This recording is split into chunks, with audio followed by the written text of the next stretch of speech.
There are stories that governments never want you to find, not because they're embarrassing, not because they reveal corruption or financial mismanagement or the usual political theater people argue about over dinner, but because some stories, if they got out, would force every textbook in every classroom on every continent to be thrown in the bin and rewritten from scratch. This is one of those stories.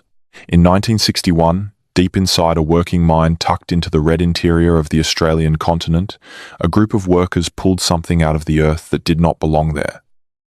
Not in any framework that mainstream science had built over 2 centuries of careful, methodical, proudly certain research. What they found was not a fossil. It was not a geological anomaly. It was not a mineral formation that looked vaguely interesting under the right lighting conditions. What they found was structured, deliberate, old in a way that should have been impossible. And within 72 hours of that discovery reaching anyone with authority, the mountain it came from was sealed. Workers were sent home, federal officials appeared, and the entire site was reclassified under statutes that did not officially exist in any public record until decades later. If you're watching this to fall asleep, that's exactly why I make these videos. Maybe subscribe and let me know, where are you right now and what time is it? Let's start not with the mine, but with Australia itself, because to understand what was found, you need to understand what Australia is hiding beneath its surface. And I mean that literally. Most people think of Australia as a relatively young country in terms of recorded history. European settlement, the colonial era, the gold rushes of the 19th century, Federation in 1901, that is the version of Australian history that most people learn. But the actual geological and anthropological reality of the Australian continent is something else entirely. Something that scientists have been arguing about quietly, carefully, in academic papers that don't get covered by anyone outside specialist circles for well over 100 years. Australia is one of the oldest continuously stable land masses on Earth. The rocks in the Pilbara region of Western Australia are among the oldest surface rocks ever found anywhere on the planet. We're talking about formations that have been dated to over 3.5 billion years old. 3.5 billion. To put that in perspective, the dinosaurs went extinct 66 million years ago. These rocks were already ancient beyond imagining when the first multicellular organisms were still figuring out how to exist. But here's where it gets complicated. Old rocks don't automatically mean old human history. Humans are a recent phenomenon in geological terms. The oldest confirmed human presence in Australia dates to somewhere between 50,000 and 65,000 years ago, making Aboriginal Australians the longest continuously living culture on Earth by a significant margin. Their presence stretches so far back into deep time that the last ice age, the one that ended roughly 12,000 years ago and reshaped coastlines all over the world, was just another chapter in their continuous story. The continent they inhabited was not the Australia we know from maps today. During the last glacial maximum, when sea levels dropped dramatically because so much of Earth's water was locked up in ice sheets, Australia was connected to New Guinea and Tasmania in a single enormous landmass that researchers call Sahul. The coastlines extended hundreds of kilometers beyond where they sit today. There were river systems, there were lakes, there were entire landscapes that are now sitting under 60 to 100 meters of ocean, invisible to us, inaccessible without specialized submersible equipment, and largely unexplored. What was on those coastlines? What did those people build? What did they leave behind? We don't know, because the sea took it. But the interior of the continent, that vast red desert heart that most Australians themselves have never visited, is a different matter. The interior was not submerged. The interior has been sitting there, baking under a relentless sun for tens of thousands of years, hiding things in its rock formations and mine shafts and underground cave systems that surface-level archaeology has barely scratched. Which brings us to 1961. The region in question sits in a part of South Australia that is not on any tourist itinerary. This is not the kind of place that appears in travel guides. It's the kind of place you reach by driving for hours on unsealed roads through scrubland that looks identical in every direction, where the landmarks are not picturesque rock formations or scenic overlooks, but rather water sources that might keep you alive if your vehicle breaks down in the wrong spot. The mining operation that had been established in the area was not large by the standards of Australian industry. This was not one of the behemoth open-cut operations that would come to define Australian mining in later decades. This was a smaller, deeper operation, the kind that sent men underground with equipment that felt barely adequate for what they were digging through, chasing seams of material that had shown up on preliminary surveys as potentially valuable. The workers were not geologists. They were not scientists of any kind. They were miners, men who had chosen one of the more physically demanding professions available in post-war Australia, work that required a specific combination of physical endurance, technical skill, and a particular kind of psychological comfort with being underground in confined spaces that not everyone possesses. What they struck in the late autumn of 1961 was, at first glance, just another obstruction. The earth down there throws obstacles at you constantly, harder rock formations that your equipment was not calibrated for. Unexpected pockets of gas, water intrusions that could flood a working face in minutes if you didn't respond correctly. Anomalies in the geological composition that suggested the survey data had been slightly off, which in underground mining was more common than any project manager ever admitted in their official reports. But this obstruction was different. The first thing the lead worker noticed was the surface texture. Rock, even old and compressed rock, has a characteristic appearance when you expose it. It looks like what it is. There are grain patterns, mineral variations, the evidence of geological processes playing out over millions of years in ways that are deeply familiar to anyone who has spent significant time underground. This was not that. The surface of what they had uncovered was smooth in a way that natural rock is not smooth.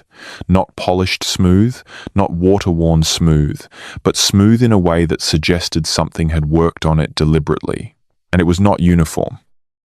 There were sections of it that showed what the miners initially described in the account that eventually leaked out through a chain of intermediaries over the following decades, as markings, not scratches from equipment. Not natural striations in the mineral composition, but markings that followed a pattern. The second worker on the face at the time later said, through a third-party account documented in an independent researcher's notes from the 1980s, that his first instinct was that someone had been there before them. Not before them in the sense of a previous mining operation, before them in a way that felt wrong to contemplate underground. They stopped working. That decision, to stop working and report rather than continuing to dig, may have been the most consequential choice made by anyone in this entire story, because it meant the discovery was documented before it could be accidentally destroyed by the equipment that had already grazed its edge. The site supervisor was called down. He looked at it. He did not make light of it. He called the surface office.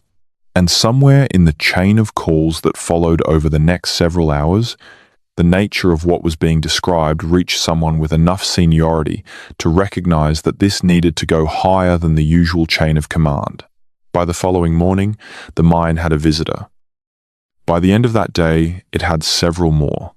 Now, here is where the documented record becomes fragmentary in a way that is itself revealing. In most mining operations, even in 1961, there was a reasonable amount of paperwork. Site logs, safety reports, production records. The ordinary administrative infrastructure of any industrial operation, kept partly for legal purposes, partly for practical management, and partly because the Australian mining industry, even at that relatively early stage in its modern development, had regulatory requirements that companies were expected to meet. The paper trail for this specific site, for the weeks surrounding the discovery, has gaps that cannot be explained by ordinary record-keeping failures. Researchers who have attempted to access what should be routine industrial documentation through Freedom of Information requests over the subsequent decades have encountered responses that range from the bureaucratically deflecting to the essentially non-responsive. Some documents are listed in indexes but cannot be located. Others exist in summary form without the underlying records they supposedly summarize.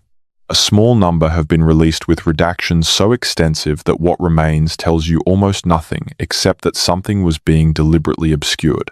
This is not, on its own, proof of anything sinister.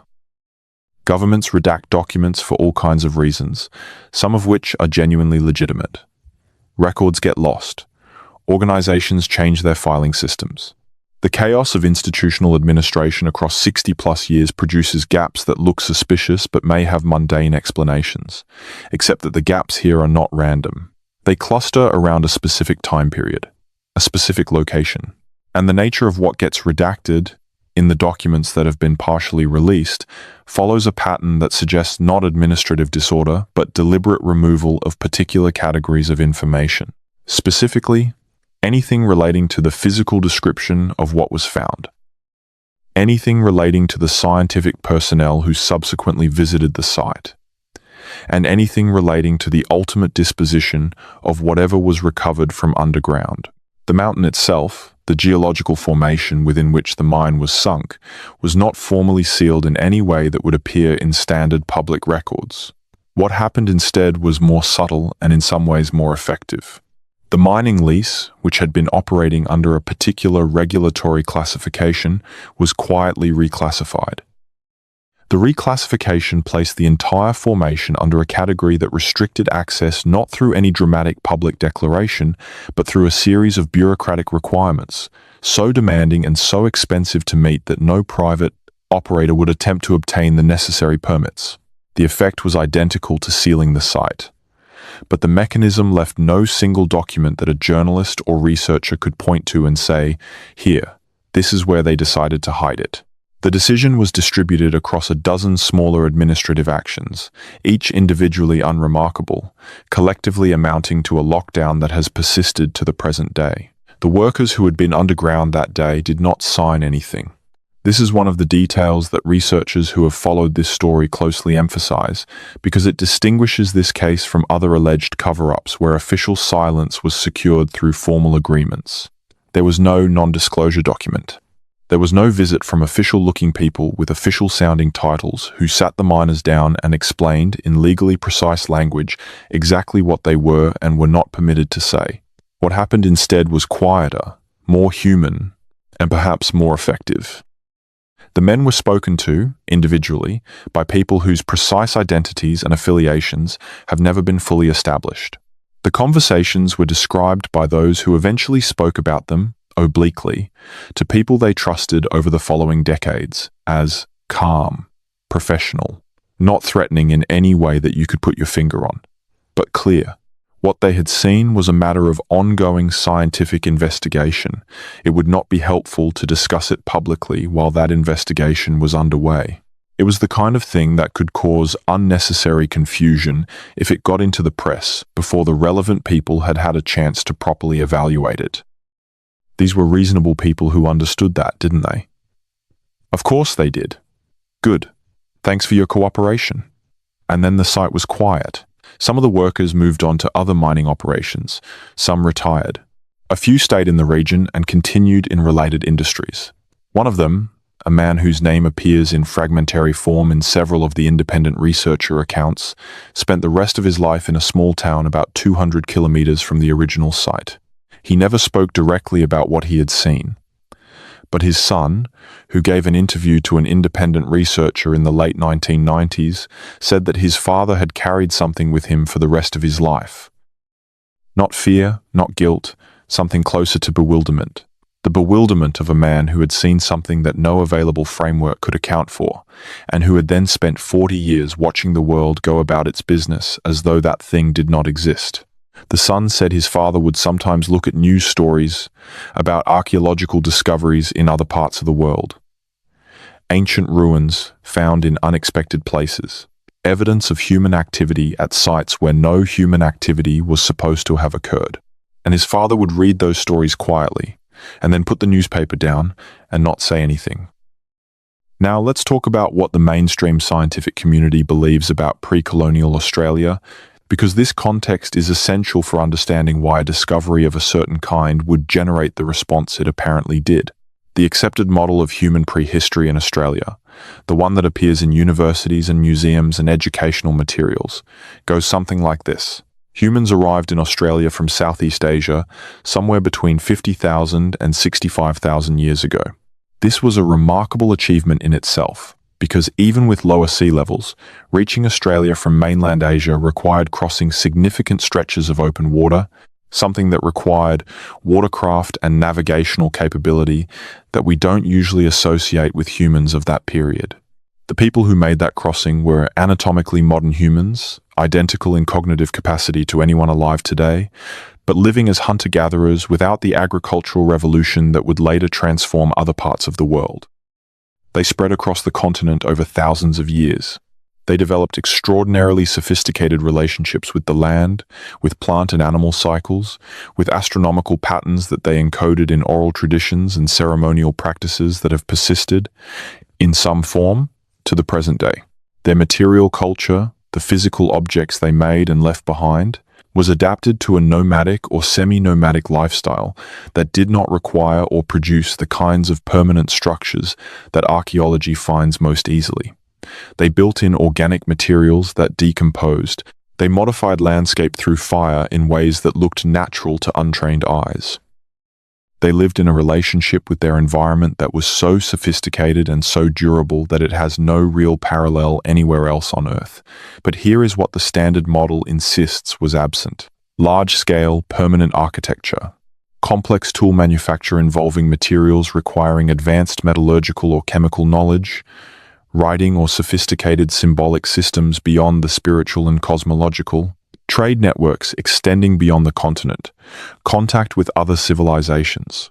These are the absences that the official model depends on. And these are precisely the absences that would be thrown into radical question by a discovery in an underground mine of something that was structured, deliberate, and old enough that it predated any human presence the standard timeline could accommodate. Which is exactly what makes what happened in 1961 so threatening to so many comfortable assumptions. Let me be specific about what I mean when I say the discovery did not fit available frameworks. The accounts that have filtered out over the decades, through a chain of sources that I will describe in more detail shortly, converge on several consistent points. The object, or more accurately, the structure, because it was apparently not a single portable item but something integrated into the rock formation itself, had characteristics that required explanation.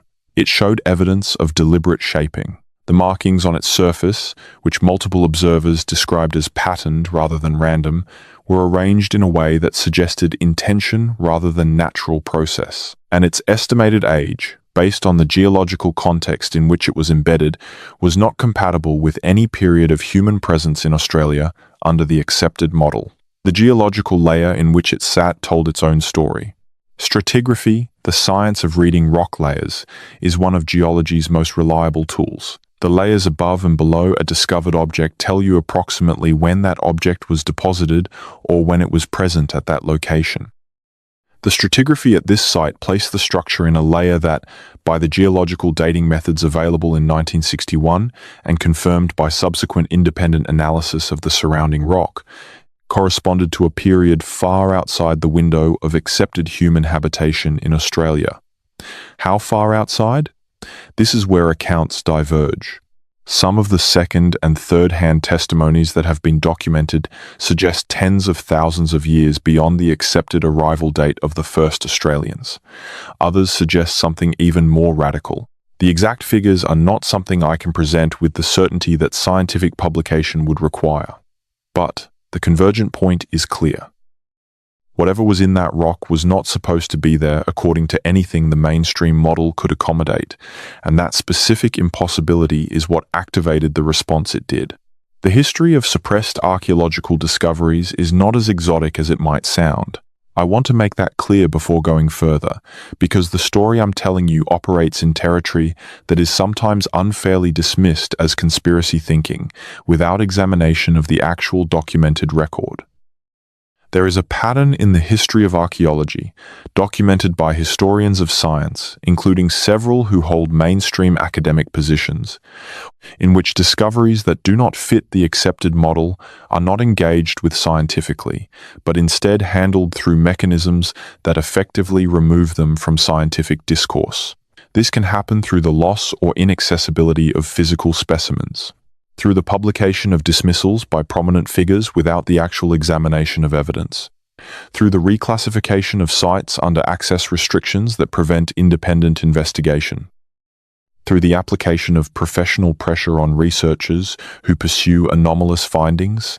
None of this is a grand conspiracy theory requiring secret organizations meeting in underground facilities.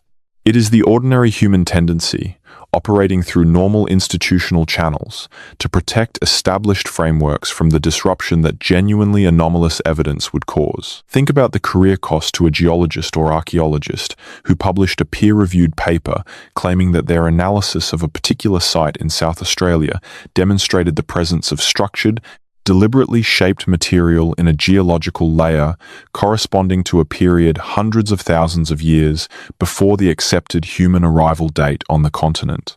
Think about what the next decade of their professional life would look like. The peer review process alone would generate a level of hostile scrutiny that most researchers would find professionally unsurvivable. Not because the evidence was false, but because the evidence, if true, was too disruptive. So the institutional response to such discoveries, historically, has often been to contain them rather than to engage with them, to limit access to the physical evidence, to ensure that independent verification is procedurally impossible, and to allow the comfortable passage of time to do the rest of the work. This is not cynicism.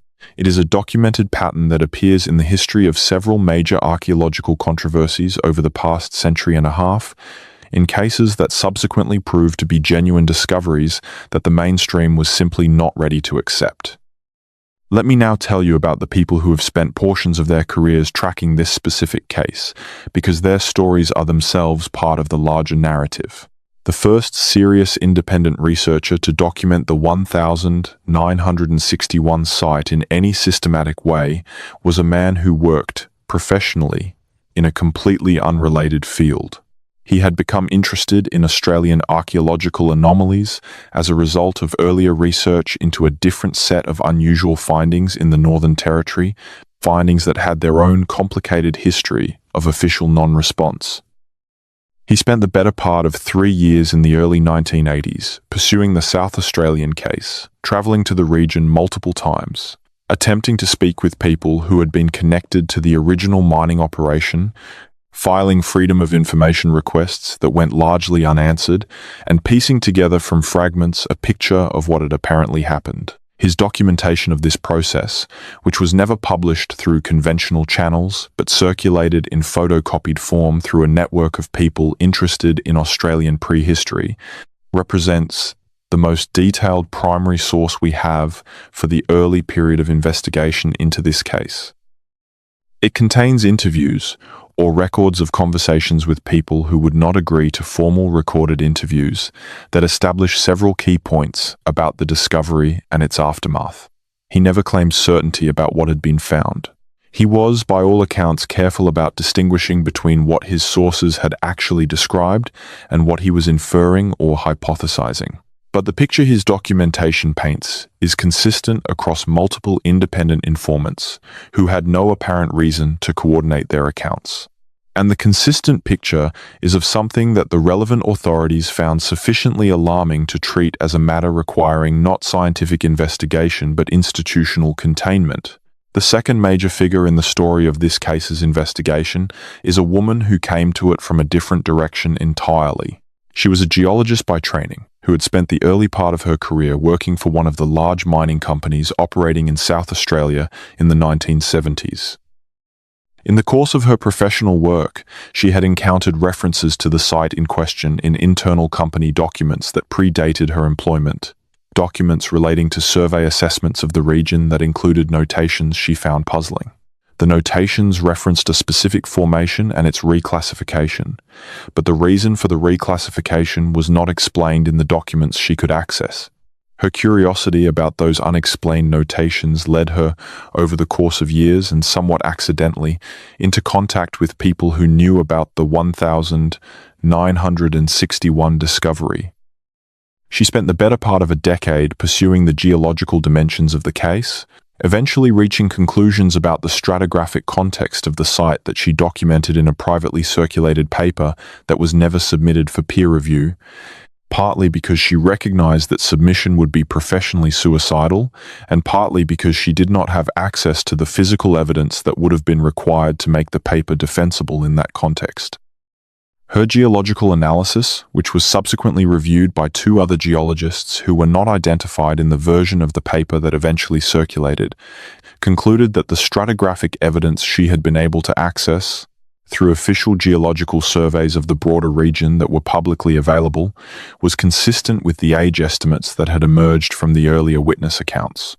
Not conclusive, not the smoking gun, but consistent. There is a third thread to this investigation that runs parallel to the Australian story and connects it in ways that are still not fully understood to discoveries in other parts of the world. In the early 1960s, a period that corresponds roughly to the Australian mine discovery, there were several other incidents in different countries that followed a pattern similar enough to draw the attention of researchers who have studied the Australian case. In each instance, a discovery in an industrial context, mining, construction, or excavation for large infrastructure, produced material that did not fit the accepted timeline for human activity in that region. In each instance, the response from official authorities was swift, involved access restriction, and resulted in the physical evidence becoming effectively inaccessible to independent researchers. The geographic spread of these incidents is striking. They cluster in regions with two common characteristics. First, they are areas where the geological evidence suggests the possibility of human activity far older than the mainstream model accommodates. Second, they are areas that were, in the early 1960s, undergoing rapid industrial development, which meant that large quantities of previously undisturbed underground material were being exposed for the first time by modern machinery, operating at scales that previous generations of human presence would not have achieved. In other words, the early 1960s industrial boom may have been penetrating, for the first time in human history, layers of underground material that preserved evidence of a past that the mainstream model had no framework for interpreting. And the response to that evidence was consistent. Not the response of scientists encountering genuinely anomalous data and mobilizing additional resources to understand it. The response of administrators, whose job is institutional continuity, encountering evidence that would be profoundly disruptive to an established consensus and taking the path of least resistance. Now, I want to talk about the broader context of what we know and, crucially, what we don't know about the deep history of Australia, because this is where the 1961 discovery connects to a much larger set of questions that legitimate researchers, people working within mainstream institutions, have been increasingly willing to raise over the past few decades. The standard model of Australian prehistory has been under significant revision pressure since at least the 1990s. The discovery in 1968 at Lake Mungo in New South Wales of human remains that were subsequently dated to somewhere between 40,000 and 65,000 years old pushed the arrival of humans in Australia much further back than anyone had previously accepted. The dating was controversial. It went through multiple revisions as technology improved, but the overall direction of the evidence was clear. People had been in Australia for a very long time, much longer than the confident estimates of a generation earlier. Then came the research into underwater archaeology along the Australian continental shelf. As the methods for exploring submerged coastlines improved, it became possible to begin surveying the areas that had been exposed land during the last glacial maximum and had subsequently been submerged by rising sea levels. What researchers found was not, generally, the kind of dramatic architectural remains that grabbed newspaper headlines, but what they found was consistent with human habitation: stone tools, hearth features, modifications to stone formations that were consistent with the kind of landscape modifications that Aboriginal Australians practiced on land. This was significant because it confirmed that the archaeological record of Australia before sea level rise was far more extensive than the land-based evidence suggested. There were human stories down there, underwater, that we were only beginning to find ways to read. And if there were stories underwater along the continental shelf, what stories might be underground in the interior? In the geological formations that had never been submerged, that had been accumulating sediment and rock layers in relative stability for periods of time that the imagination struggles to encompass, the site in South Australia has geological characteristics that make it, in theory, an unusually good candidate for the preservation of material from very early periods. The rock formations in that region include layers of fine-grained sedimentary rock that are known in the geological literature for their capacity to preserve organic and inorganic material in exceptional condition. The same type of formation has produced, in other locations in Australia, some of the most significant fossil finds of the past century. The conditions underground, constant temperature, isolation from the surface processes that degrade material, absence of the biological activity that destroys organic matter in surface environments, created a preservation environment of the kind that archaeologists and paleontologists dream about. In such an environment, material that would have been completely degraded and unrecoverable in a normal surface or near-surface context might survive in a condition that retained significant information about its original character. This is not hypothetical. It is the basis of a significant body of legitimate paleontological work in Australia. The same geological characteristics that made the region interesting to mining operations in the mid-20th century also made it, in principle, an archive of deep time that had barely been examined. What the mining operation in 1961 had done in geological terms was punch a hole into that archive.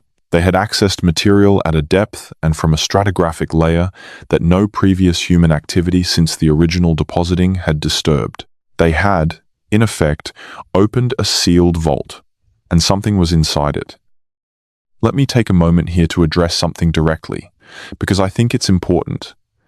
There is a version of this kind of story that becomes a scaffold for ideas that are genuinely harmful. The version that says that any evidence of sophisticated prehistorical human activity must have been created by extraterrestrial visitors, or that it proves the inferiority of non-European populations, or that it provides a framework for denying the cultural achievements of the people who actually lived in these landscapes. I want to be explicit that nothing in this story requires or supports any of those interpretations. What the evidence suggests, if it is what the witnesses and subsequent researchers have described, is not that aliens built something in Australia before humans arrived. What it suggests is that the human story on this continent, or possibly the story of predecessor species to modern humans, extends further back in time and reached greater levels of sophistication in certain domains than the accepted model currently acknowledges. This is not, actually, a radical proposition.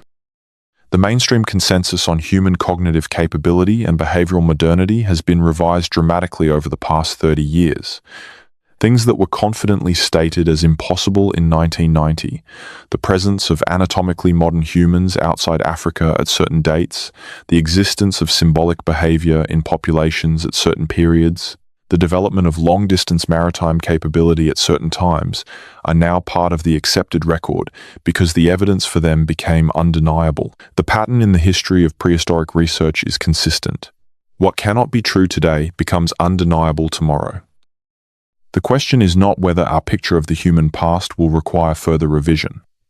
The question is whether specific pieces of evidence that currently fall outside the model are genuine or fabricated. And in the case of the 1961 Australian mine discovery, the pattern of official response is itself a form of evidence, because you do not seal a mountain over a rock formation that turns out to be geologically unremarkable. The year 1961 was a particular moment in Australian political and scientific history that is worth understanding as context. Australia was in a period of significant economic development driven largely by the mineral resources that were beginning to be identified and exploited across the continent. The mining industry was growing rapidly. Foreign investment was flowing in.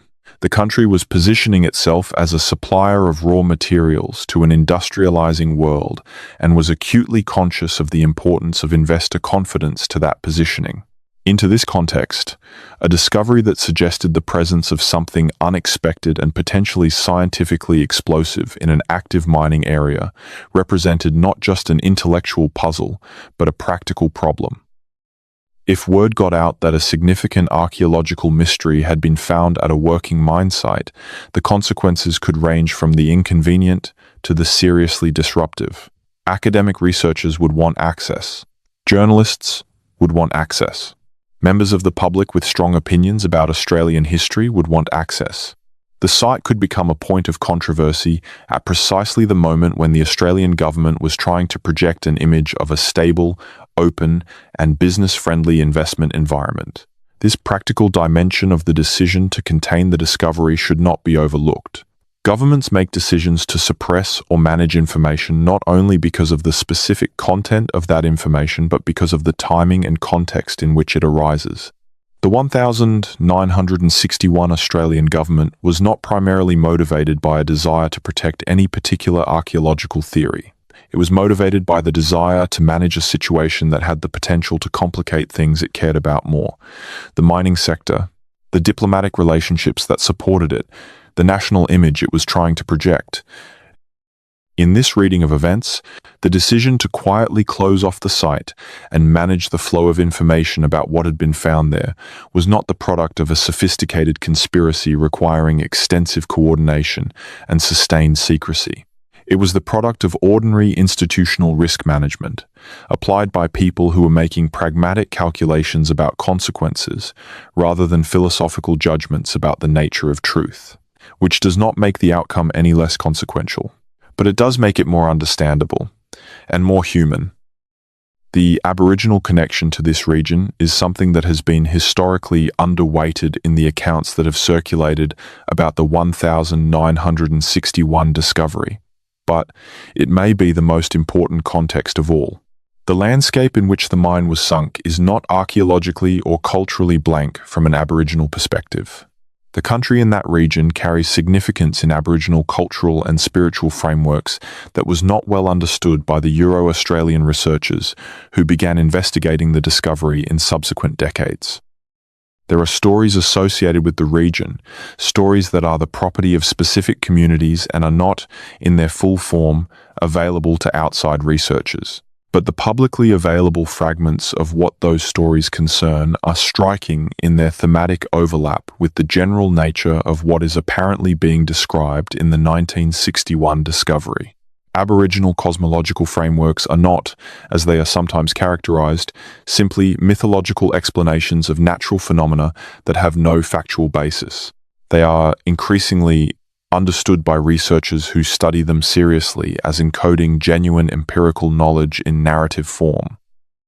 The stories that describe certain geographic features contain accurate information about geological and ecological realities that required extended observation and systematic transmission to preserve. When those stories reference specific types of structures or formations in certain landscape contexts, there is a reasonable possibility that they are encoding memory of something real. The stories associated with the region in question, insofar as any of their content has been made available in any form to outside researchers, include references to things underground that belong to a time before the current human world, things that were placed there by entities whose nature is described in terms that do not map neatly onto either contemporary scientific categories or conventional Western religious frameworks, things that are not to be disturbed. The mind disturbed them. And whether you interpret that in terms of cultural and spiritual significance, in terms of archaeological significance, or in terms that refuse to choose between those two frameworks, the convergence between what the Aboriginal traditional knowledge suggested about that landscape and what the mining operation apparently discovered in it is not nothing. There is a researcher whose work I want to describe in some detail because it represents the most careful modern effort to understand this case within a framework that takes both the scientific and the cultural dimensions seriously. This person, whose identity I am keeping deliberately vague for reasons that will become clear, has spent the better part of 2 decades working on questions at the intersection of Australian geology, Aboriginal traditional knowledge, and the history of what they call anomalous site management, their term for the pattern of official response to unexpected discoveries in archaeological and geological contexts. Their work, which exists partly in academic form and partly in unpublished documentation that has been shared selectively, proceeds from a methodological premise that I think is worth stating explicitly. It is not possible, they argue, to evaluate the evidence for or against the 1961 discovery in isolation from the broader pattern of how Australian institutions have historically managed unexpected or inconvenient findings about the pre-colonial past. That pattern they document in considerable detail is not random. It has consistent features, it produces consistent outcomes, and it has operated continuously from the early colonial period when European observers first began to realize that the country they were occupying had a history that complicated their assumptions to the present day. Their analysis of the 1961 case specifically focuses on three things: the stratigraphy of the surrounding region, which is publicly available in geological survey records, the administrative pattern of decisions relating to the site, which they have reconstructed from the available fragmentary official record, and the oral history evidence from the communities whose traditional country includes the site, which they have collected over many years through relationships built on genuine respect for the protocols and boundaries that govern how that knowledge can and cannot be shared. From these three sources, they have constructed an argument that is careful, qualified, and deeply uncomfortable. The stratigraphy is consistent with the reported age of the discovery. The administrative pattern is inconsistent with routine industrial regulation and consistent with deliberate management of potentially explosive information. And the oral history evidence is consistent in broad outline with the physical character of what was apparently found. None of this is conclusive in the way that a published peer-reviewed study with access to the physical evidence would be conclusive. But it is the most systematic engagement with the available evidence that exists, and the picture it paints is not easily dismissed. I want to spend some time now on the physical nature of what has been described, because the accounts are more specific than the general framing of mystery might suggest, and those specifics matter. The witnesses and the researchers who subsequently interviewed them consistently describe several features of what was found. Let me go through them one by one. First, the dimensions. The exposed section of the structure was not small. The accounts suggest it was substantial enough that its presence could not be attributed to a small, portable object that had somehow been incorporated into the rock. It was integrated with the formation in a way that suggested either that it had been there when the surrounding rock was laid down, which the stratigraphy implied, or that it had been deliberately placed in a cavity in the rock at some subsequent point and subsequently sealed by geological processes. Both possibilities are significant. The first would date it to the period of the surrounding geological layer. The second would date it to some time between that period and the present, but would still require deliberate human or human-like action to have created the cavity, placed the structure, and somehow facilitated the sealing process. Second, the material. The accounts are less specific about this than about other features, partly because the witnesses were not trained materials scientists, and partly because access to the object for any kind of analysis appears to have been very limited before the site was sealed. What is described is consistent with processed stone of some kind, but the specific characteristics that the witnesses remembered suggest a quality of working that would be remarkable even for contemporary stoneworking techniques, let alone for any period in the distant past. Third, the markings. This is the feature that the accounts are most consistent about. The surface of the structure carried patterns. The patterns were not random. They covered a significant portion of the exposed surface and were arranged in a way that multiple observers, independently, described using the same conceptual language. Not random, not natural, arranged, deliberate. The specific character of those patterns is where the accounts become most frustratingly vague, partly because the witnesses were attempting to describe something they did not have ready reference points for, and partly because, in the accounts that have been documented, the relevant parties were obviously reluctant to be too specific about details that might allow the object to be identified or the story to be too precisely pinned down in ways that could create problems for them. But there is a quality that runs through the descriptions. The patterns were not decorative in a way that suggested aesthetic intention alone. They were organized in a way that suggested they were carrying information. Not necessarily information that any of the observers could read or interpret, but information, in the sense that the arrangement conveyed meaning rather than merely occupying surface space. Fourth, and most significantly, the condition of the exposed surface. Despite the apparent antiquity of the layer in which it was found, what was visible showed a state of preservation that was not consistent with the age implied by its location. This is the feature that the geologist who subsequently investigated the case found most significant. Material embedded in rock of that age should, in theory, show degrees of physical alteration and degradation that would be consistent with that age. What was described was, comparatively, too well preserved. There are several possible explanations for this. One is that the dating of the surrounding geological layer is incorrect, and the object is actually younger than the stratigraphy implies. Another is that the material from which the structure was made has unusual preservation characteristics that allowed it to resist the processes that would normally degrade material over such periods.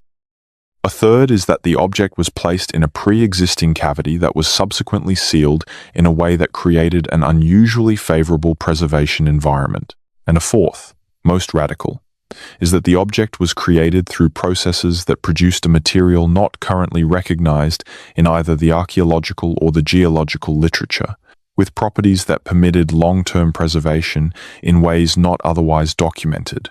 The accounts do not allow us to choose definitively between these possibilities. But the convergence on the anomalous preservation as a striking feature of the object adds a layer to the story that is significant and has not been adequately addressed in any of the limited official responses to the case. The sealed mountain sits in the landscape today exactly as it sat in 1962, after the administrative processes that effectively closed it had been completed. People who have visited the region in recent decades, people making the effort to find and see the landscape surrounding the site, describe it in consistent terms. It looks, from the outside, like the surrounding country. The same reddish scrubland, the same rock outcrops, the same vast, indifferent sky. There is nothing that announces itself as a sealed site. There are no dramatic fences, no government installations. No obvious signs that anything unusual has ever happened there. The sealing is not architectural. It is bureaucratic. The only way you would know that the ground beneath your feet was effectively off limits to any independent investigation is if you tried to pursue the permits and permissions necessary to conduct any kind of research there and encountered the wall of administrative complexity that the reclassification created. This invisibility is part of what has made the case so difficult to pursue. There is no dramatic forbidden zone with warning signs that a photographer can document and a journalist can write about. There is only paperwork that doesn't quite add up, and records with gaps in places where records should be, and officials who are professionally uninformative. These are the tools of institutional containment, and they are effective precisely because they are undramatic. Researchers who have visited the region report that it does not feel hostile. It feels indifferent. The landscape does not know that anything is supposed to be hidden in it. It is simply there, massive and ancient and patient, holding whatever it holds in the geological calm of its deep interior, entirely unbothered by the human dramas playing out on its surface. Now I want to turn to the question of what other evidence, from entirely separate sources, might be relevant to understanding what was found in that mine in 1961. One of the most significant bodies of relevant evidence comes from a field that most people would not immediately think of in connection with Australian prehistory: genetic research. Specifically, the analysis of ancient DNA and its implications for our understanding of early human migration patterns. In 2016, a major study published in the journal Nature made a finding that generated significant attention among specialists and very little among the general public. The study, which analysed the genomes of Aboriginal Australian people alongside genetic data from populations around the world, found evidence of an ancient connection between Aboriginal Australians and populations in South Asia and South America that predated European contact by thousands of years. This was not supposed to be there. The conventional model of human migration to Australia treated it as a relatively isolated story. People came across from Southeast Asia, adapted to the continent, and remained largely separate from the rest of the world's human populations until European arrival. The genetic evidence published in 2016 complicated this picture by suggesting that the isolation was not as complete as previously thought, and that the timing and direction of some of the apparent genetic connections were not easily explained by the known or theorized migration routes. The study was careful and its authors were measured in their conclusions. They did not claim to have overthrown the established model. They argued that additional genetic connections beyond the primary Southeast Asian route required explanation, and that current models would need to be revised to account for them. This is the measured language of peer-reviewed science. But translated into plain terms, the finding was significant. Aboriginal Australians carried genetic signatures pointing to contact with populations on the other side of the Pacific at a time that could not be explained by any post-European contact scenario. How? When? Through what mechanism? The genetic evidence cannot, on its own, answer these questions, but it provides biological support for the possibility that the human story in and around Australia in the deep past was more complex, more connected, and more active than the simple model admits. The connection between Australia and the Americas is not solely a genetic story. There is a separate body of evidence, documented across several decades of research, that points to cultural and potentially material connections between certain Aboriginal Australian traditions and traditions found among Indigenous South American and North American populations that should not, under the conventional model, exist. Some of these connections are in the domain of specific artifacts. Boomerang-shaped objects have been found in archaeological contexts in ancient Egypt, in pre-Columbian North American sites, and in several other locations far removed from Australia, where their presence is not explained by the official record of contact between cultures. These may represent independent invention of similar technologies, which happens and is well documented, but they may also represent something else. Other connections are in the domain of oral traditions and cosmological frameworks. There are thematic parallels between certain Australian Aboriginal stories of the Dreamtime and certain South American Indigenous creation narratives that have attracted the attention of comparative mythologists. These parallels are not superficial. They involve specific structural elements, specific types of beings, specific descriptions of events in the deep past that correspond in ways that are difficult to explain by coincidence alone. And there are connections in the domain of specific astronomical knowledge. Certain features of Aboriginal Australian astronomical traditions, the identification of specific star formations and their associated stories, correspond to elements found in astronomical traditions on the other side of the Pacific, in ways that have not been adequately explained by any accepted model of cultural diffusion.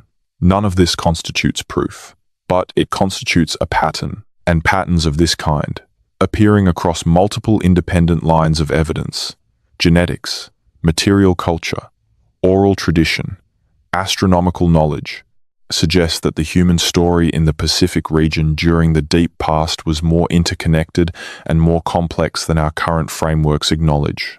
In 2007, a group of researchers working in a marine archaeology project off the coast of South Australia made a finding that received almost no attention in the mainstream press, but circulated extensively in specialist communities.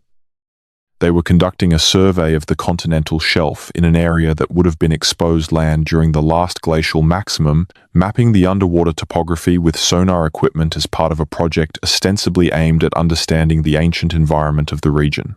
What the sonar maps revealed, in several locations on what would have been the ancient coastline, were formations on the seafloor that were not easily explained by known geological processes. The formations were not obviously architectural. They were not the kind of dramatic underwater structures that would prompt immediate claims of a lost civilization. They were subtler than that. They were regularities in the distribution of certain types of stone on the seafloor, in patterns that looked more like the kind of deliberate landscape modification that Aboriginal Australians practiced historically than like the kind of random deposition that geological and biological processes typically produce. The researchers published a very cautious paper noting the formations and suggesting that further investigation was warranted. They did not claim that the formations were necessarily of human origin. They were careful to note all the non-human explanations that might account for them. But they also noted that those explanations did not fully account for certain specific features of the distribution patterns, and that the formations were in locations that would have been prime sites for human habitation on the ancient coast. The paper was published in a specialist journal. It received essentially no mainstream attention. No follow-up investigation was publicly announced. The formations remain, as far as the available public record shows, uninvestigated in any systematic way. This is not the same story as the 1961 mine discovery, but it is the same pattern. Evidence that complicates the established model appearing in the Australian context and generating minimal institutional response. I want to talk about what the discovery, if it is what the available evidence suggests, would mean in terms of the larger picture of human prehistory. We are living through a period in which the accepted model of human cognitive evolution and behavioral modernity is being revised at a pace that would have seemed extraordinary to researchers working 50 years ago. The timeline for significant cognitive capability in human ancestors keeps being pushed back. The geographic spread of what were once thought to be uniquely modern behaviors keeps being extended. The complexity of what non-modern human species were capable of keeps being upgraded as new evidence accumulates.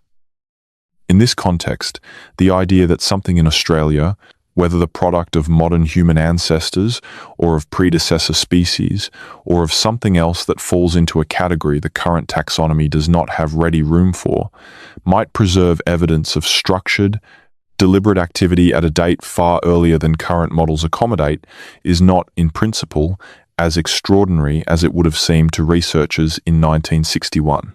What has changed is not the laws of physics or the principles of geology. What has changed is the willingness of mainstream researchers to consider evidence that challenges the model, provided that evidence arrives through channels they recognize as legitimate. The problem with the 1961 case is that the evidence, whatever its nature, was never allowed to arrive through those channels. The containment that followed the discovery ensured that no peer-reviewed analysis was possible. No scientific community could evaluate the physical object. No independent dating could be applied to materials taken from the site under controlled conditions.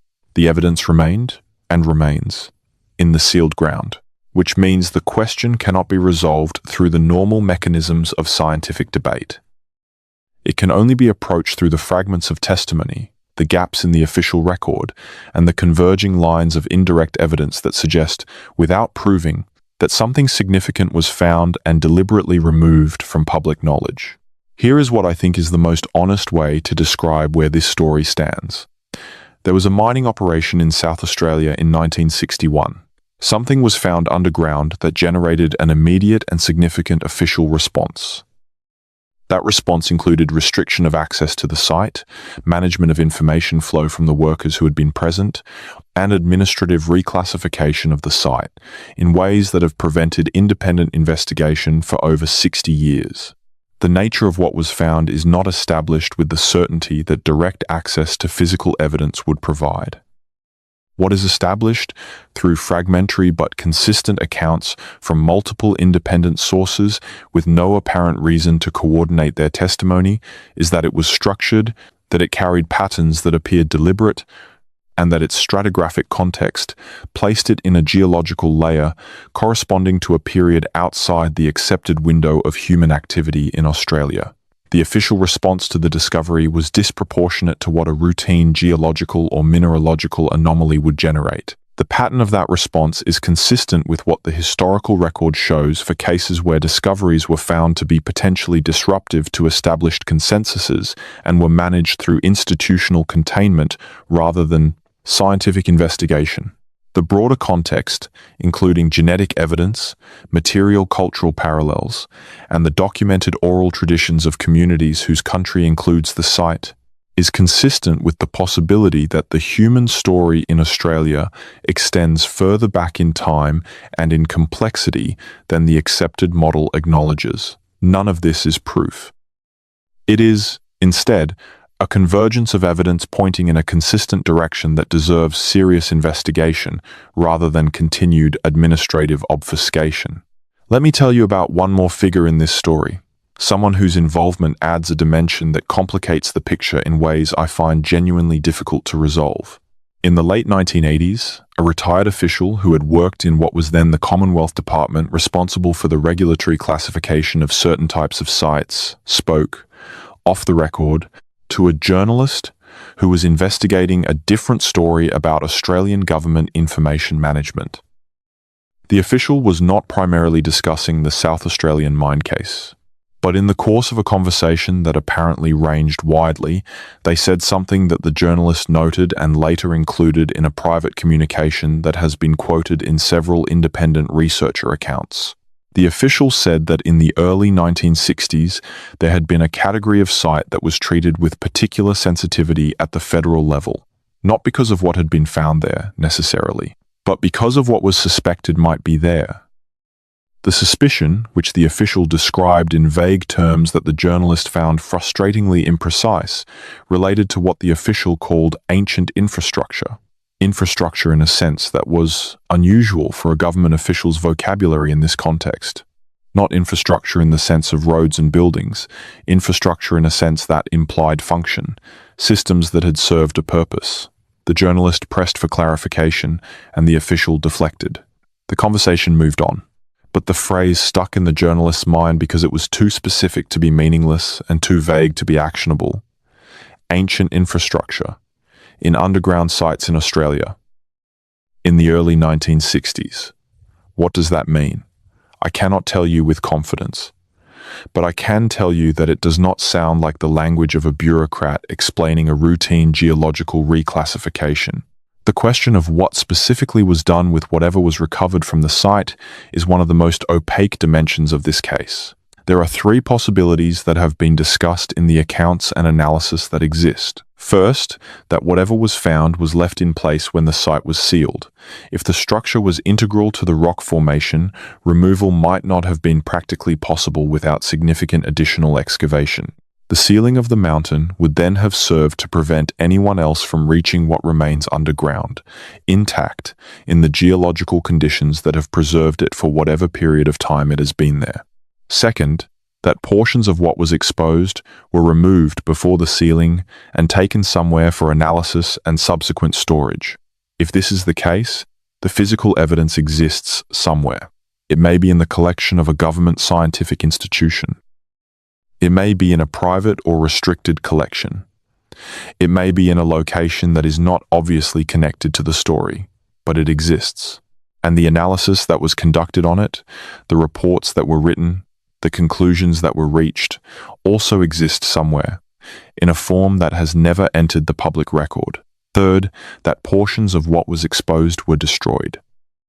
This is the possibility that researchers who have studied the case most closely tend to find least likely, partly because deliberate destruction of something of this nature would generate its own documentation trail, and partly because the institutional instinct in such situations tends to be to preserve the evidence for continued evaluation rather than to eliminate it. The most commonly held view among those who have studied the case carefully is that the second possibility is closest to reality. That something was removed, that something was analyzed, that the analysis produced results that confirmed the significance of the discovery and contributed to the decision to maintain the site in its sealed status, and that the documentation of that analysis sits somewhere in the classified or restricted records of Australian government institutions, inaccessible through normal channels, waiting for whatever change in political will or institutional culture or specific legislative action might eventually cause it to emerge. If that is correct, then the complete story of what was found in 1961 has not been lost. It has been filed. There are moments in the investigation of historical mysteries when you encounter a detail that seems small but functions as a kind of key. A detail that, once you have it, allows other things to make more sense in ways you couldn't quite see before. For this story, one of those details is the specific timing of the administrative reclassification. The various researchers who have attempted to reconstruct the sequence of events from the available fragmentary record have converged on a general picture. The discovery happened. Official personnel visited the site within days. The initial period of what might be called assessment lasted several weeks, and then, at a specific point in that process, a decision was made that was reflected in the subsequent administrative actions. The timing of that decision, insofar as it can be reconstructed from the available records, is interesting. It does not fall immediately after the first official visit to the site, which you might expect if the decision was simply a precautionary measure triggered by the novelty of the discovery. It falls later in the sequence, after what appears to have been a period of assessment. This suggests that the decision to seal the site and manage information about it was not an immediate reflexive reaction. It was a considered decision made after some period of evaluation. What was that evaluation? Who conducted it? What were its conclusions? These are questions to which no public documentation provides answers. But the timing is itself informative. It suggests that the people making the decision had spent some period of time with the evidence before concluding that containment was the appropriate response. That the nature of what was found had been sufficiently evaluated that its implications were understood. And then containment was chosen. Not scientific investigation, not public announcement, not the mobilization of additional research resources. Containment. The decision to choose containment over investigation is the most revealing single fact in this entire story, because that choice is not what you make when you are dealing with something that, on examination, turns out to be unremarkable.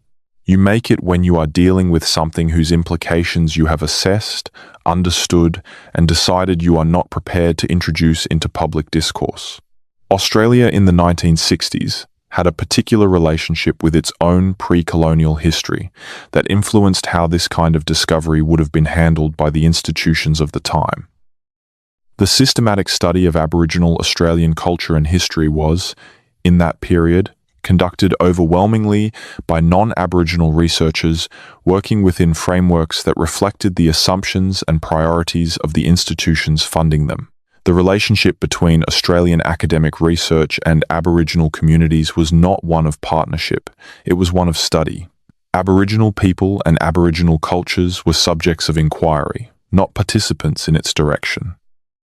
In this context, a discovery that might have significant implications for Aboriginal history and Aboriginal claims about the deep past of their country was not something that would automatically have been understood as having anything to do with Aboriginal people. It would have been understood as a scientific matter to be handled by scientists and government officials through established channels. The possibility that the communities whose traditional country included the site might have knowledge relevant to evaluating the discovery, knowledge encoded in cultural traditions that predated European arrival by tens of thousands of years, was not a consideration that the institutional culture of that period was equipped to take seriously. This is relevant because one of the things that subsequent researchers have found in attempting to approach this case from a different methodological perspective is that the Aboriginal traditional knowledge associated with that region of the country is not silent on the subject of what the land contains. It is specific in ways that, if taken seriously in 1961, might have led to a very different kind of response. Not containment, but conversation. Not sealing, but listening. The failure to take that knowledge seriously in 1961 was not unique to this case. It was characteristic of the era. But it meant that the decision-making process that led to the sealing of the mountain was conducted without the input of the people whose stories about that landscape might have provided the most direct, relevant context. Let me take a step back and think about the shape of this story in a broader sense. What we are dealing with here is a case where the available evidence is fragmentary, where the institutional response suggests the evidence was significant, and where the physical truth of the matter sits in sealed ground that the relevant authorities have consistently prevented anyone from investigating. This situation is not unique in the history of archaeology and paleontology. There are other cases where sites of potential significance are inaccessible for reasons that have more to do with institutional interests than with scientific ones. There are other cases where the available evidence points in a direction that established frameworks are not prepared to accommodate, and where the response has been management rather than investigation. What makes the Australian case distinctive is the combination of factors. The geological context, which is genuinely ancient and genuinely favourable for preservation. The cultural context, in which Indigenous traditions associated with the site carry content that is thematically consistent with what was apparently found. The genetic and archaeological context, in which accumulating evidence from multiple independent lines of research is increasingly complicating the simple model of Australian prehistory. and the administrative context, in which the pattern of official response is not random but deliberate, sustained, and specifically targeted at preventing independent verification. These factors together create a picture that demands serious attention, not the uncritical acceptance of the most dramatic possible interpretation, but serious, open-minded investigation of the possibility that something important lies sealed in a mountain in South Australia, waiting for a different political moment or a different institutional willingness to allow the evidence to be properly examined. One of the dimensions of this case that I find most compelling is the consistency of what might be called the emotional register of the accounts. When witnesses and researchers and other people connected to this story speak about it, there is a quality to their accounts that is difficult to fake over the course of decades. It is not the breathless excitement of someone promoting a dramatic narrative. It is something more subdued and more durable. The bewilderment that was noted in the description of one of the original miners persists through generations of accounts from people who have encountered this story. Even the researchers who have approached it most analytically describe it in terms that carry a quality of genuine unease. That unease is not generated by the idea that something was found. It is generated by the combination of what was apparently found and the response that it generated. Because the response was not the response of a community encountering a difficult scientific puzzle and mobilizing to address it. It was the response of an institution encountering something that threatened its operational comfort and taking action to contain that threat. And that combination, the apparently significant nature of the discovery and the specifically institutional nature of the response, leaves a residue of unresolved tension that persists in everyone who engages seriously with the available evidence. The feeling that something important happened, that it was deliberately prevented from becoming part of the record, and that whatever is sealed in that mountain is still there, waiting. Now let me address what I think are the most important unanswered questions that this case raises. The first and most fundamental is the question of what was actually found. The available accounts give us a general picture. Something structured, deliberately marked, old beyond what the accepted model accommodates. But the specificity that would allow a proper evaluation, the kind of detailed physical description that would permit a materials scientist or a comparative archaeologist to place the object in a meaningful context, is not available in the public record. The witnesses who could have provided that specificity were not, in the main, trained to provide it, and were not given the opportunity to document what they saw before the site was restricted. The second question is whether the physical evidence still exists and where. If the object was integral to the rock formation and was not removed before the sealing, it should still be underground, preserved in the conditions that apparently preserved it through the long period before the mining operation exposed it. The question of its continued existence and condition is something that could, in principle, be addressed by reopening the site under properly controlled scientific conditions. The third question is what the analysis that was apparently conducted in the period between the discovery and the sealing concluded. If conclusions were reached that were documented, as they almost certainly were, those documents exist somewhere in the official record. Their identification and release would fundamentally change the information available to evaluate this case. The fourth question, perhaps the most historically significant, is what the discovery implies about the actual timeline and character of human activity in Australia. This is a question that cannot be answered from the available fragmentary evidence, but it is the question that everything else in this story is pointing toward. Because the answer to that question, if the discovery is what the evidence suggests, would require a fundamental revision of how we understand the human story on this continent, and, by extension, the human story everywhere. The geology of the region tells a story that is itself remarkable enough to deserve attention, independent of the 1,961 discovery. The rock formations in the area include what geologists call basement rocks, formations that represent some of the oldest geological material on the Australian continent. These rocks were laid down before complex multicellular life had evolved on Earth.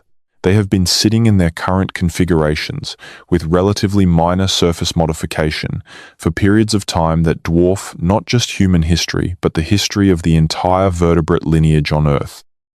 Above these ancient basement rocks are layers of more recent sedimentary material, deposited over hundreds of millions of years in episodic processes reflecting changing sea levels, changing climate conditions, and changing biological communities.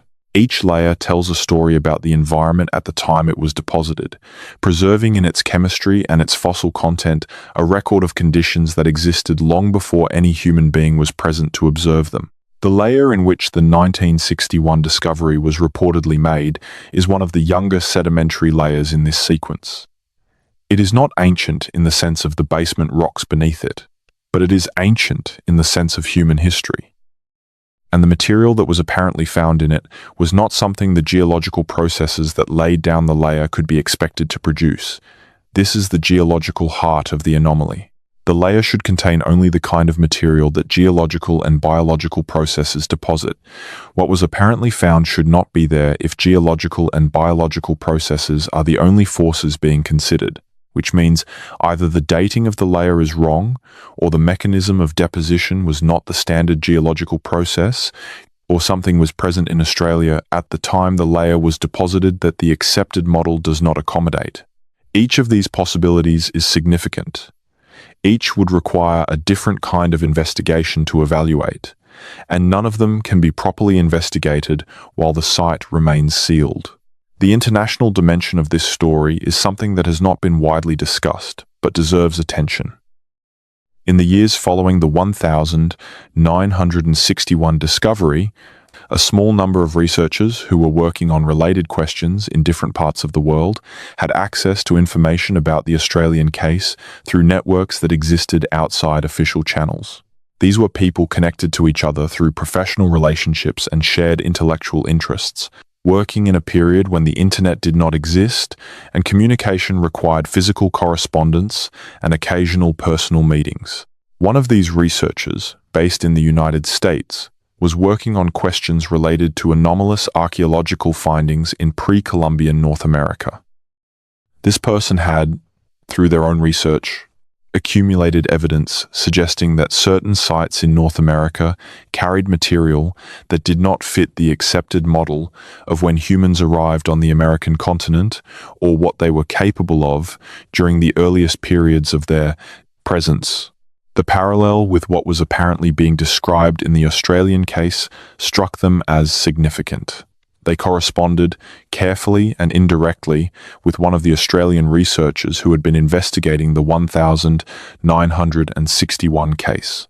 The correspondence, portions of which have survived in a private archive, is careful and measured but carries a consistent underlying theme. Both researchers believed that what they were encountering was evidence of a level of human or human ancestor activity in the deep past that the accepted models of their respective regions could not accommodate. And both believed that the institutional response to that evidence, in both Australia and North America, was similarly characterized by management rather than investigation. The correspondence never reached definitive conclusions. The physical evidence in both cases was inaccessible. The researchers could not perform the investigations that would have been necessary to move from fragmentary accounts and circumstantial evidence to the kind of documented certainty that changes scientific consensus. But the parallel they identified between the Australian case and certain North American findings has been noted by subsequent researchers and adds a dimension to the story that the purely Australian framing misses. What if the evidence being suppressed is not just about Australia? What if there is a pattern of discovery and containment that operates across multiple continents, pointing in the same direction?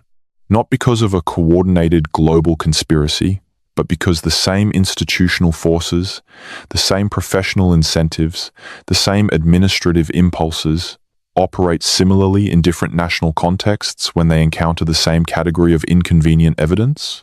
I want to talk about what the discovery and its aftermath reveal about the relationship between evidence, institutions, and truth. There is a version of this story that would like to frame the government response as a villain's action. Powerful forces deliberately hiding the truth from the people. That framing is emotionally satisfying in certain ways, but I think it is less accurate and less interesting than the truth. The people who made the decision to seal that mountain were not villains. They were administrators. They were bureaucrats and officials and scientific advisors who were operating within frameworks that told them what categories of evidence were legitimate and what the appropriate response to various categories of discovery should be.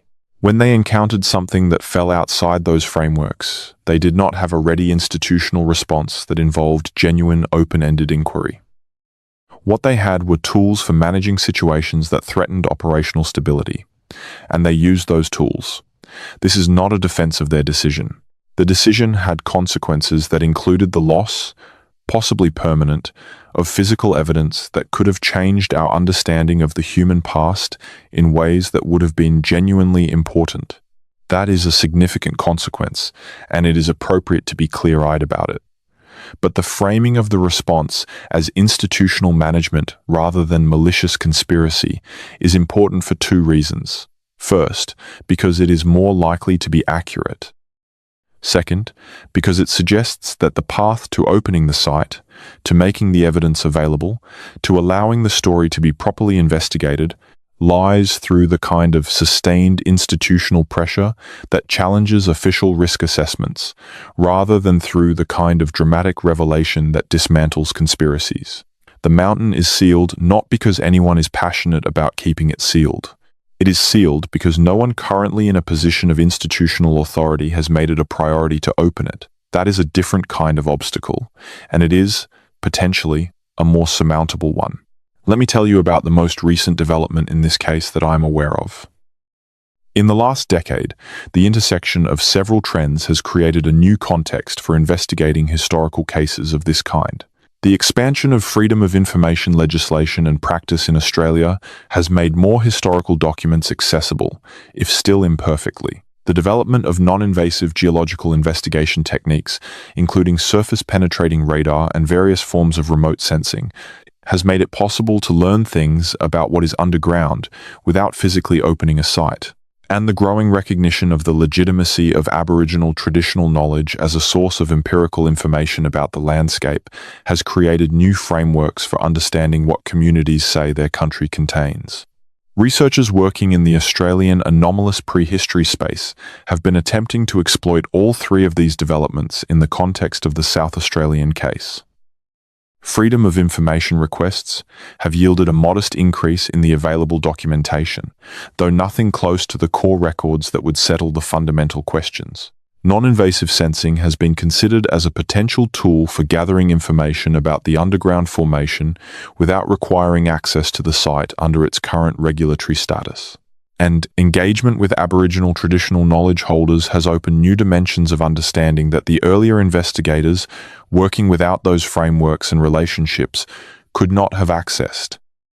The picture that is slowly emerging from this more recent work is consistent with the earlier evidence in its broad outlines, but adds texture and nuance in ways that are significant, particularly from the traditional knowledge side, where the content of what communities say about their country in this region continues to be consistent in thematic terms with the general character of what was apparently found in 1,961 inches, ways that are difficult to explain as coincidence. None of this has yet produced the kind of breakthrough that would change the mainstream conversation. The site remains sealed.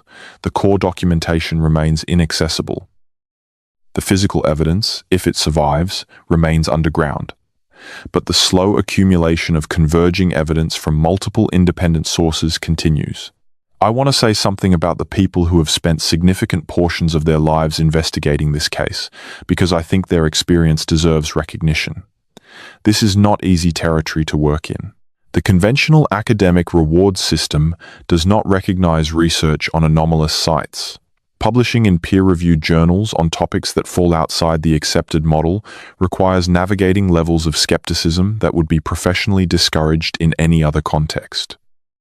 Funding for research that might challenge fundamental assumptions about human prehistory is essentially unavailable through standard channels. And yet people have continued to pursue this case.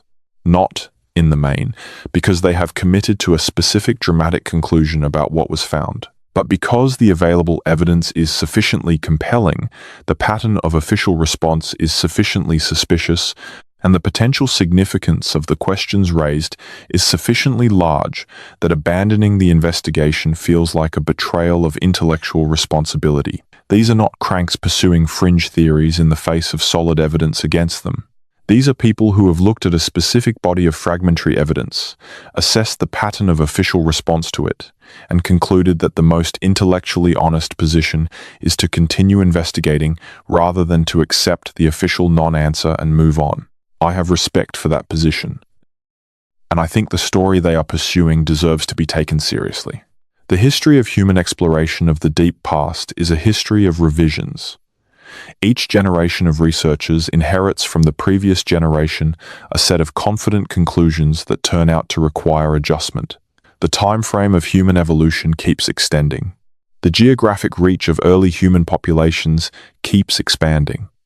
The cognitive and behavioral sophistication of both modern human ancestors and their non-modern relatives keeps being upgraded. The story keeps getting bigger and older and more complicated than anyone previously thought.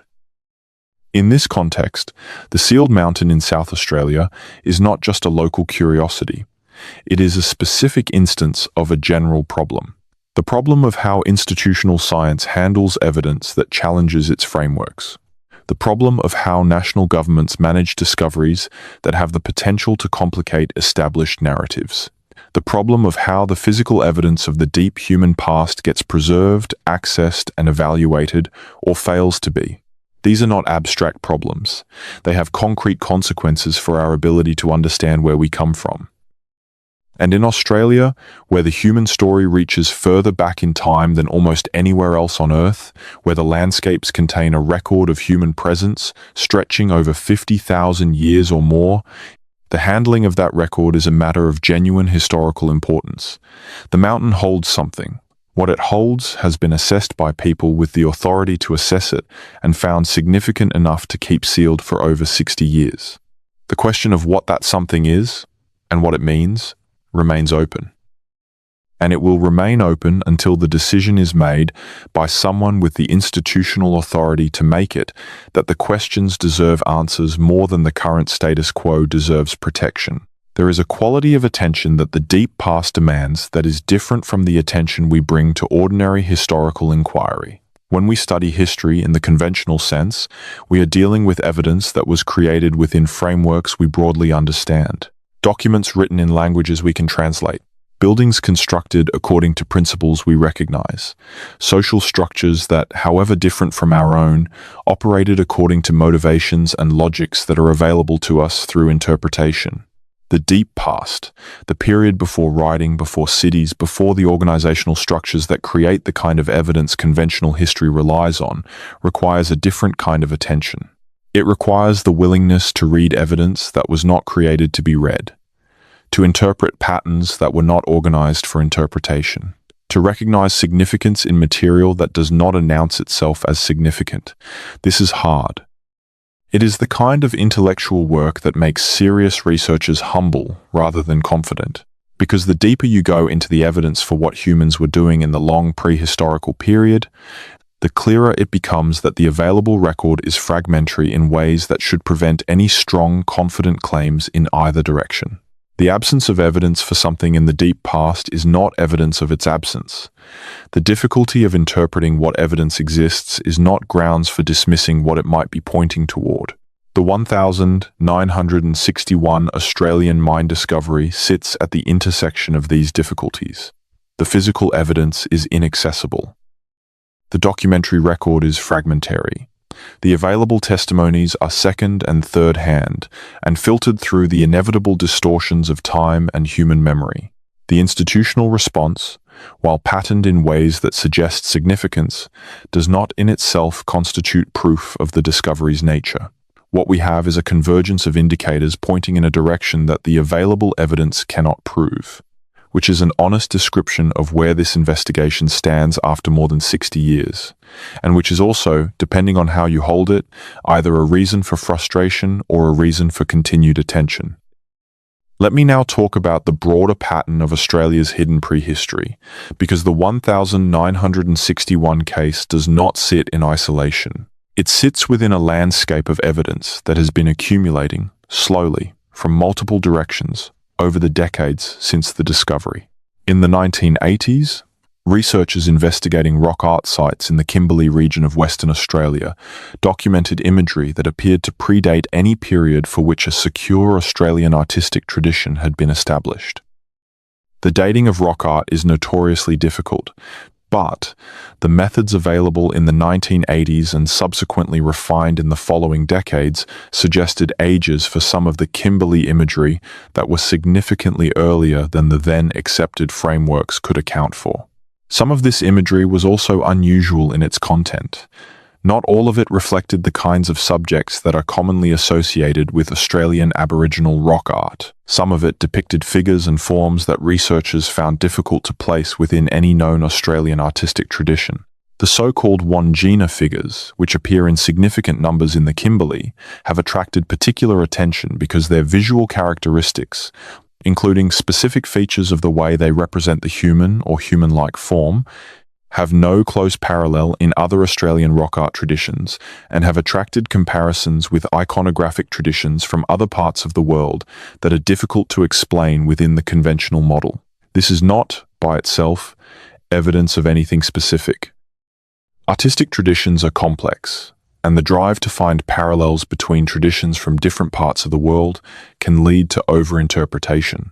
But the Kimberley art, when considered alongside the other converging lines of evidence, adds to the picture of an Australian prehistorical record that is less well understood and potentially more complex than the standard account acknowledges.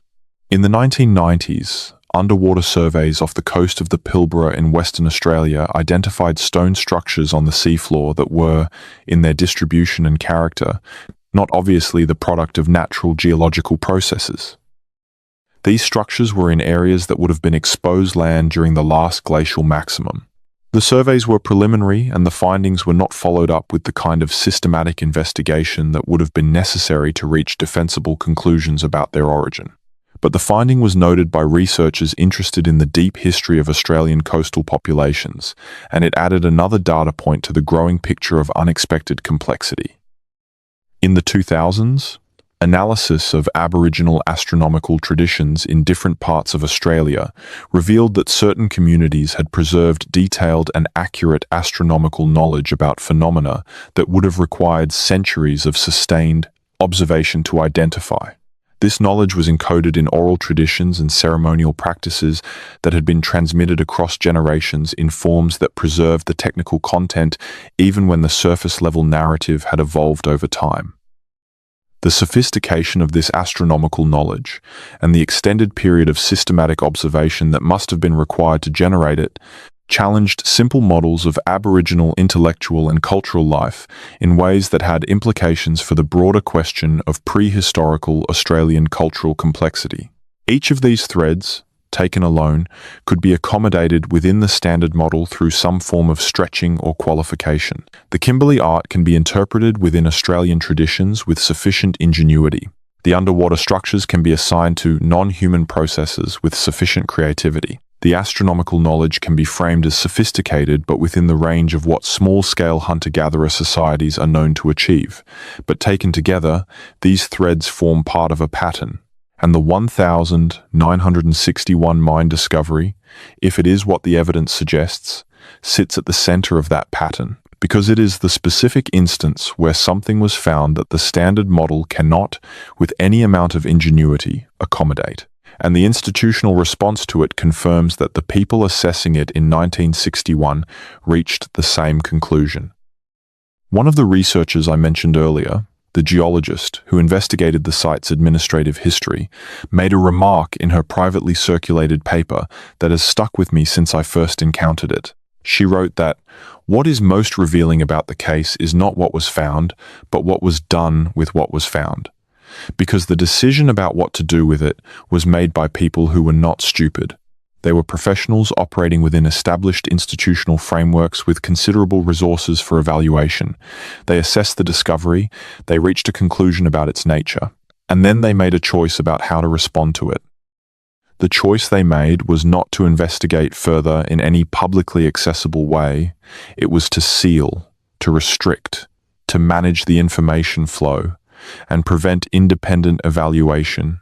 She argued that this choice can only be understood as the rational response of people who had concluded that the implications of what was found were too significant, too potentially disruptive, to allow to enter public discourse through the normal channels of scientific communication. People who were not dismissing the discovery as unimportant, but were treating it as too important for the usual processes. This is a different kind of cover-up than the ones that appear in popular accounts of hidden truths. It is not the cover-up of something shameful or embarrassing. It is the cover-up of something extraordinary. Something so far outside the available frameworks that the institutional response was not denial but protective custody. Whether protective custody serves the interests of truth, of history, of the communities whose past is encoded in the sealed ground, is a different question. It does not. But understanding it as protective custody rather than simple deception changes what we think needs to happen next. The mountain does not need to be stormed. It needs to be properly opened, with the right people, the right methods, and the right frameworks, including the frameworks that Aboriginal communities have been carrying in their stories for longer than anyone has been asking what those stories contain. The night sky above that part of South Australia is extraordinary. Far from any city light, with the atmospheric conditions that characterize the interior of the continent, you can see more stars than most people living in the modern world ever see in their lives. The Milky Way is visible as a structured band of light. Individual stars that are invisible in any urban environment are clear and distinct. The ancient astronomical patterns that Aboriginal communities have been observing and encoding in their traditions for tens of thousands of years are on full display. People have been looking at that sky from the ground beneath it for a very long time. They have been asking questions about what they see. They have been encoding the answers in stories that carried knowledge forward across generations. They have been living in relationship with that landscape, above and below the surface, with an intimacy and a duration that the modern scientific enterprise, for all its power, has only recently begun to properly appreciate. Whatever is underground in that sealed mountain is part of that long story. It is not an anomaly that appeared from nowhere. It is an element of a human and pre-human history that has been playing out on that continent for longer than the accepted model currently acknowledges. And the story of how it was found and then hidden is itself part of the larger story of how modern institutions have related to evidence that challenges their frameworks. Both stories, the deep history and the recent history of the discovery and its concealment, deserve to be told. Both deserve serious investigation. And the mountain that holds the physical evidence at the center of both stories deserves, eventually, to be opened. The question I return to, again and again, as I consider everything that is available in this case, is a simple one. What were they afraid of? Not in the conspiratorial sense that implies specific actors with specific agendas, but in the human sense. What was it about what they found and what it implied that made containment seem like the necessary response? Because they were afraid of something. The pattern of administrative action is the record of an institutional fear response. Something was found that triggered protective mechanisms in people whose professional responsibility was institutional stability, and those mechanisms kicked in and produced the sealed mountain we have today. The fear, I think, was not primarily about any specific political or economic consequence. It was the fear that sits at the core of all profound scientific disruption, the fear of a framework collapse. The fear that the ground on which an entire edifice of understanding has been built is not as solid as everyone has been assuming. If what was found in that mine is what the evidence suggests, then the human story in Australia is not what we thought. And if the human story in Australia is not what we thought, then the human story everywhere is not what we thought. Because Australia sits at a critical point in the geography of human dispersal. What happened there in the deep past connects to what happened everywhere else. The frameworks that govern how we understand human prehistory globally are interconnected. Revise one and you have to revise all. That is a large fear. It is the appropriate fear to have when you encounter evidence that the foundations require examination. And the institutional response to it, choosing containment over investigation, is the inappropriate response, because fear of revision is not a good reason to prevent the revision. It is a good reason to be careful about how the revision is conducted, what evidence is required to support it, what the implications are, and how they are communicated. But sealed mountains do not serve any of those legitimate interests. They serve only the preservation of a status quo that may not deserve to be preserved. The story of the sealed mountain in South Australia is, at its deepest level, a story about what we allow ourselves to know. There are things we know because we have looked at the evidence and followed it wherever it leads. There are things we don't know because the evidence is genuinely insufficient to reach conclusions. And there are things we don't know because the evidence exists but has been made inaccessible for reasons that have more to do with institutional comfort than with truth. The 1961 discovery falls into the third category. The evidence exists. It is underground. And the decision to keep it inaccessible has persisted for over 60 years, long past any point at which the original justification for containment, whatever it was, could still be considered valid. The human past is not the property of institutions. It is the common inheritance of every living person, and particularly of the communities whose ancestors lived in the landscapes where the evidence lies. The Aboriginal communities, whose country includes that sealed mountain, have a claim on the knowledge that may lie underground there that is deeper and older than any administrative classification system. And we, the living inheritors of everything that the long human story has produced, have an interest in knowing that story as completely and as honestly as the available evidence permits. The mountain is sealed, but the investigation has not stopped. The researchers continue. The traditional knowledge holders continue to carry what they carry. The evidence continues to accumulate from multiple directions, pointing in consistent patterns.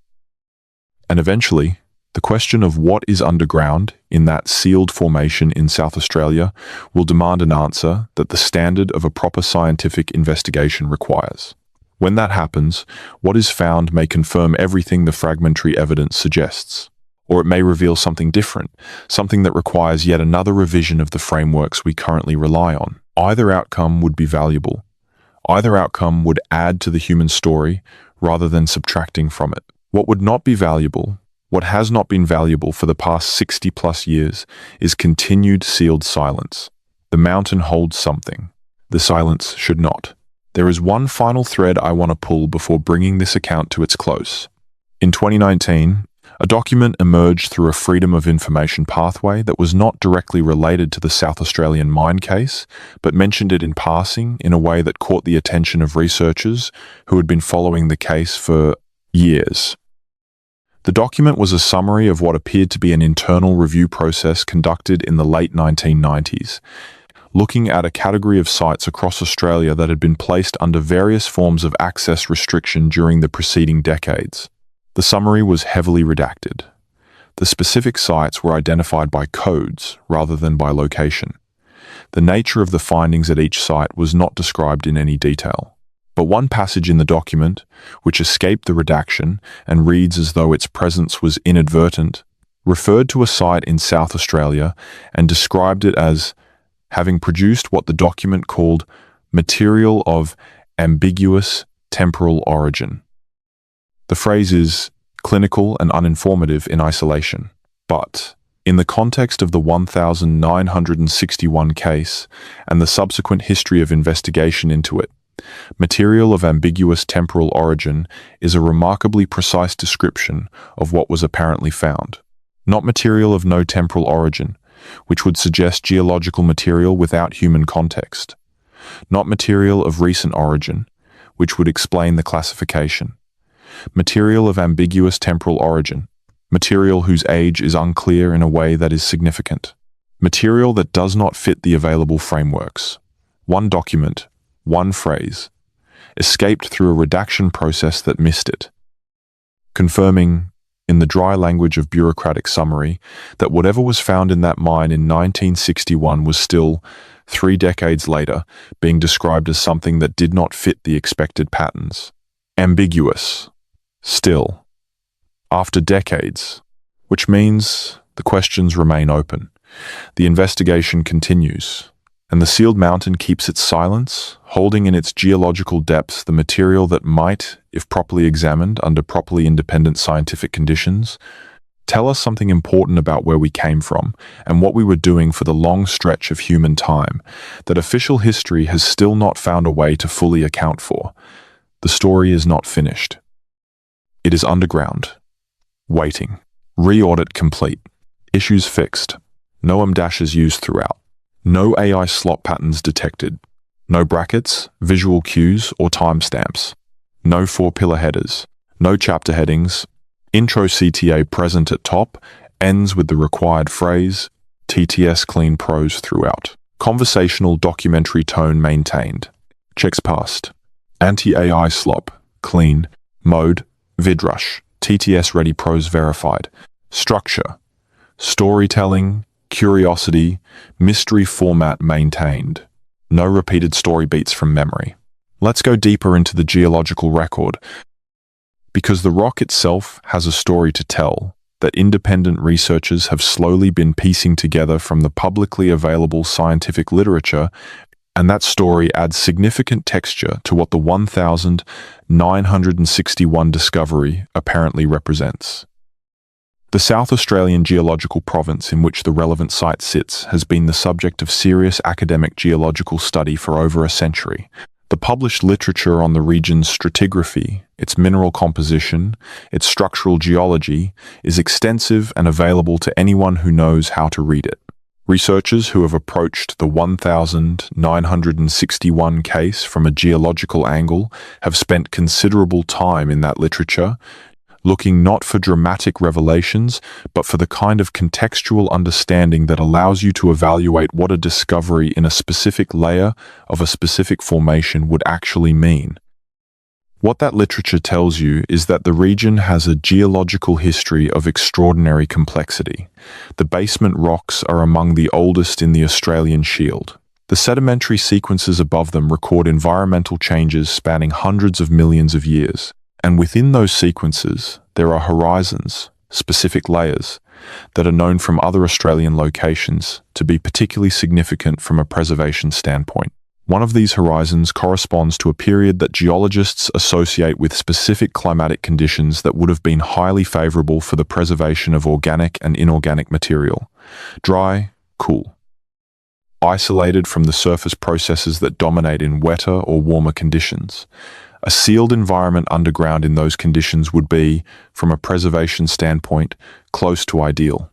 The stratigraphy of the mine site, insofar as it can be reconstructed from the publicly available geological surveys of the surrounding area, places the relevant layer at a depth and in a sequence that is consistent with the accounts of what was found and when, in geological terms, it was deposited.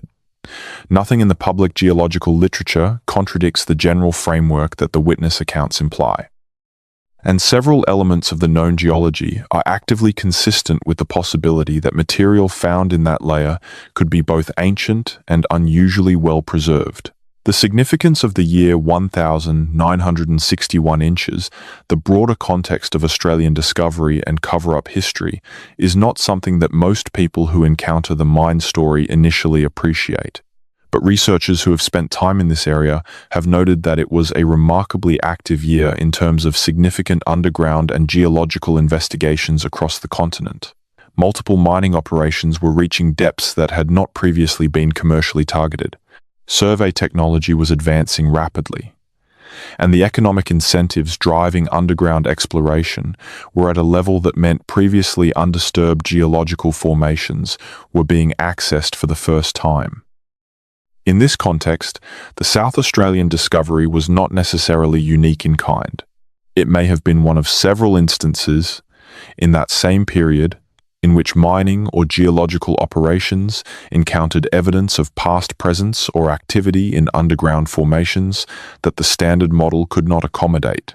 What appears to have made the South Australian case particularly significant was a combination of factors: the specific character and apparent condition of what was found, the depth of the stratigraphic layer in which it was found, and the geological context, which was unusually favorable in terms of the quality of preservation evidence.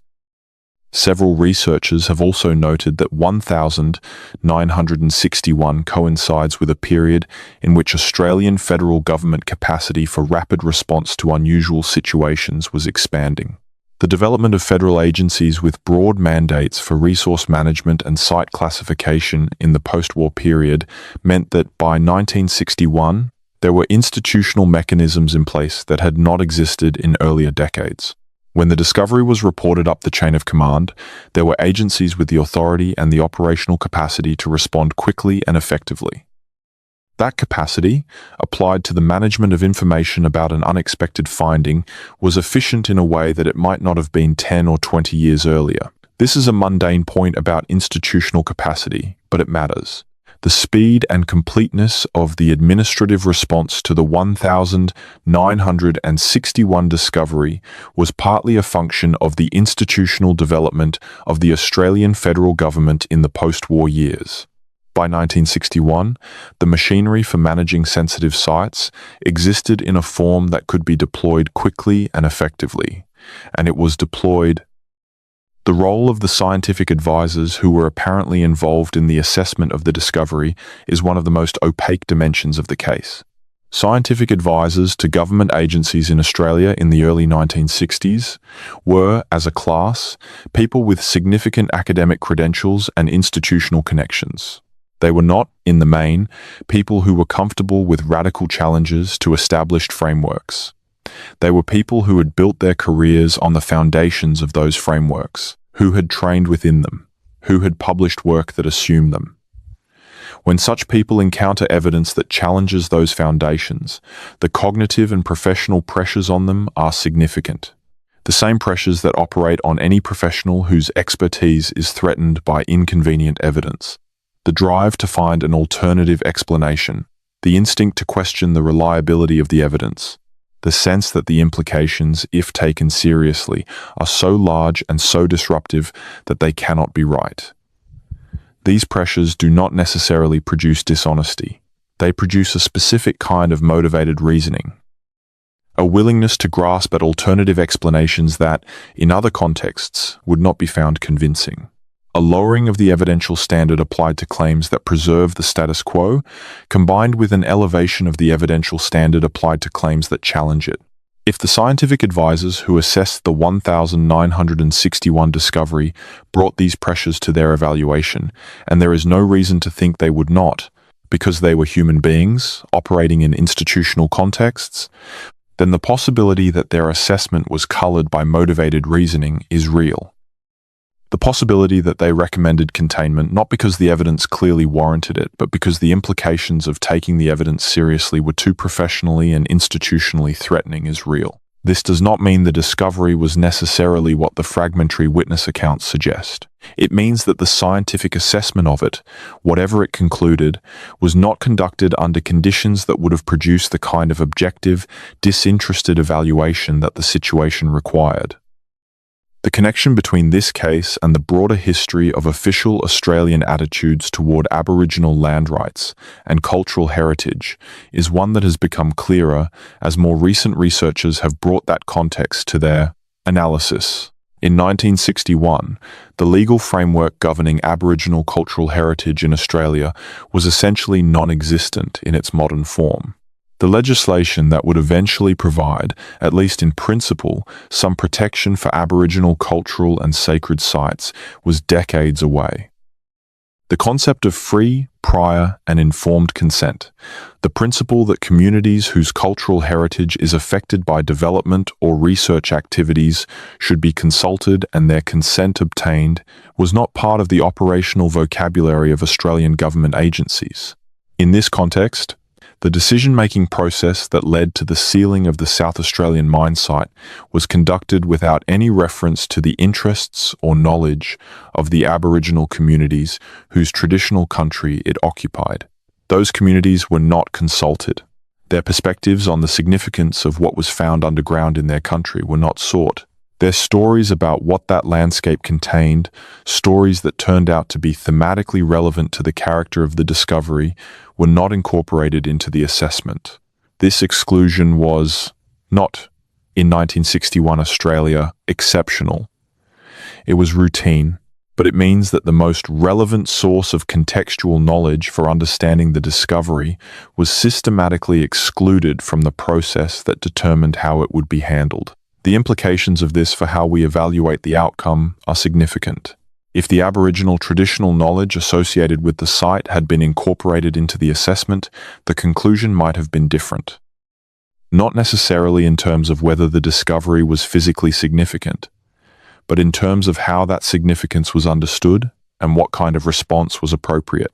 The stories that communities carry about that country do not frame what is underground there as a problem. They do not frame it as something dangerous or disrupting. They frame it as something that belongs to the long story of the country itself. Something that is part of a narrative that extends further back in time than any modern framework can easily accommodate, and that deserves to be understood in the terms that that narrative provides. If that framing had been available to the people making decisions in 1961, the sealed mountain might not be sealed today. There is a dimension of this case that touches on the relationship between the Australian government of the 1960s and the broader international scientific community, and that relationship helps explain some of the dynamics of the official response. Australia, in the early 1960s, was in the process of establishing itself as a legitimate participant in international scientific discourse. The post-war decades had seen significant investment in Australian scientific institutions, and the country was developing research capacity in fields including geology, paleontology, and archaeology that allowed it to contribute to conversations that had previously been dominated by European and North American institutions. In this context, an anomalous discovery that might embarrass Australia in the eyes of the international scientific community by suggesting that significant prehistorical evidence in the country had been misunderstood or overlooked, represented a particular kind of reputational risk. Not because the discovery was the fault of Australian scientists, but because it would immediately become part of an international conversation that Australia was still working to establish credibility within. The instinct to manage the discovery rather than publicize it was, in this reading, partly an expression of scientific nationalism, a desire to control how Australia's prehistorical record was represented to the international community at a moment when that representation was tied to broader national interests in establishing scientific credibility. This is not a justification for the containment decision. It is a partial explanation of the institutional logic that produced it. Understanding that logic is important for evaluating the subsequent history of the case, because it suggests that the motivations for containment were multiple and intertwined in ways that made any simple reversal of the decision unlikely. The acoustic properties of deep geological formations are something that researchers with a background in cave archaeology have noted as relevant to understanding the significance of underground sites in prehistorical cultures worldwide. This might seem like an odd tangent, but it is relevant to the Australian case in a specific way. Research conducted over the past 3 decades has established that many of the underground chambers in which the most significant prehistorical art is found in Europe have unusual acoustic properties. The chambers where cave paintings are concentrated in sites like Lascaux and Altamira tend to be the chambers where sounds reverberate in particularly striking ways, where drumming or chanting or simply the human voice creates effects that are qualitatively different from what happens in the passages and chambers where the acoustic properties are less dramatic. This finding has led some researchers to propose that the selection of specific underground locations for ceremonial or artistic activity in the Paleolithic was influenced not just by visual qualities of the surfaces available, but by acoustic qualities of the spaces. That the experience of being in certain underground spaces, with the combination of visual and acoustic properties that those spaces possess, was part of what made them significant for the communities using them. Australian Aboriginal communities have their own traditions of significant underground sites. Sites where what happens underground is qualitatively different from what happens on the surface. Where the experience of entering the earth is itself a significant act. These traditions have been documented in general terms in the ethnographic literature, though the specific content of what is known about particular sites is, appropriately, not publicly available in any detail. What is relevant here is the possibility that the geological formation in which the 1961 discovery was made may have been known, in Aboriginal traditional frameworks, as a site of underground significance independent of whatever specific physical evidence it contained.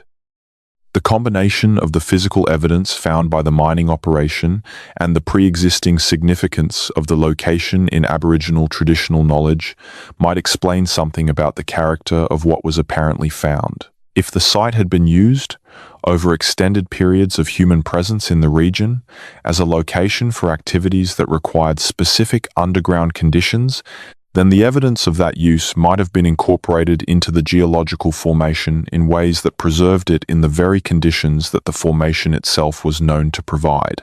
This is speculative, but it is the kind of speculation that takes seriously the intersection of geological, archaeological, and cultural dimensions of a site in ways that produce hypotheses worth investigating. The question of what could actually be done, practically speaking, to reopen the investigation into this case is worth addressing directly, because this story is not just a historical curiosity. It has present implications. The administrative classification of the site, whatever its current technical form, is the product of decisions made by human beings operating within institutional frameworks. It can, in principle, be changed by human beings operating within institutional frameworks. The mechanisms for doing so exist.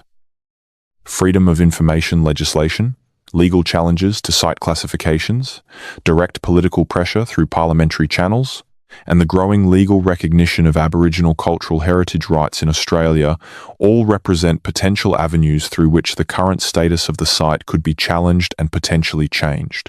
The specific pathway most likely to be effective in the current Australian legal and political environment would probably involve the traditional custodians of the relevant country. If those communities were to pursue, through the now established mechanisms of native title and Indigenous heritage law, formal recognition of the site's significance under their cultural heritage frameworks, that could create a legal basis for access to the site that the current administrative classification does not preclude.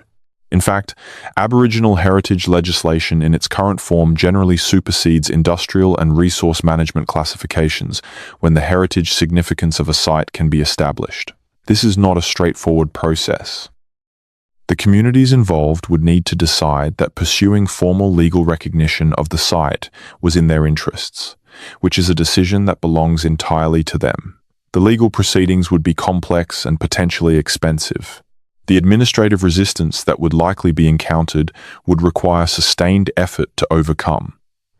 But the pathway exists, and it exists in a form that is more legally robust than it was at any earlier point in the history of this case.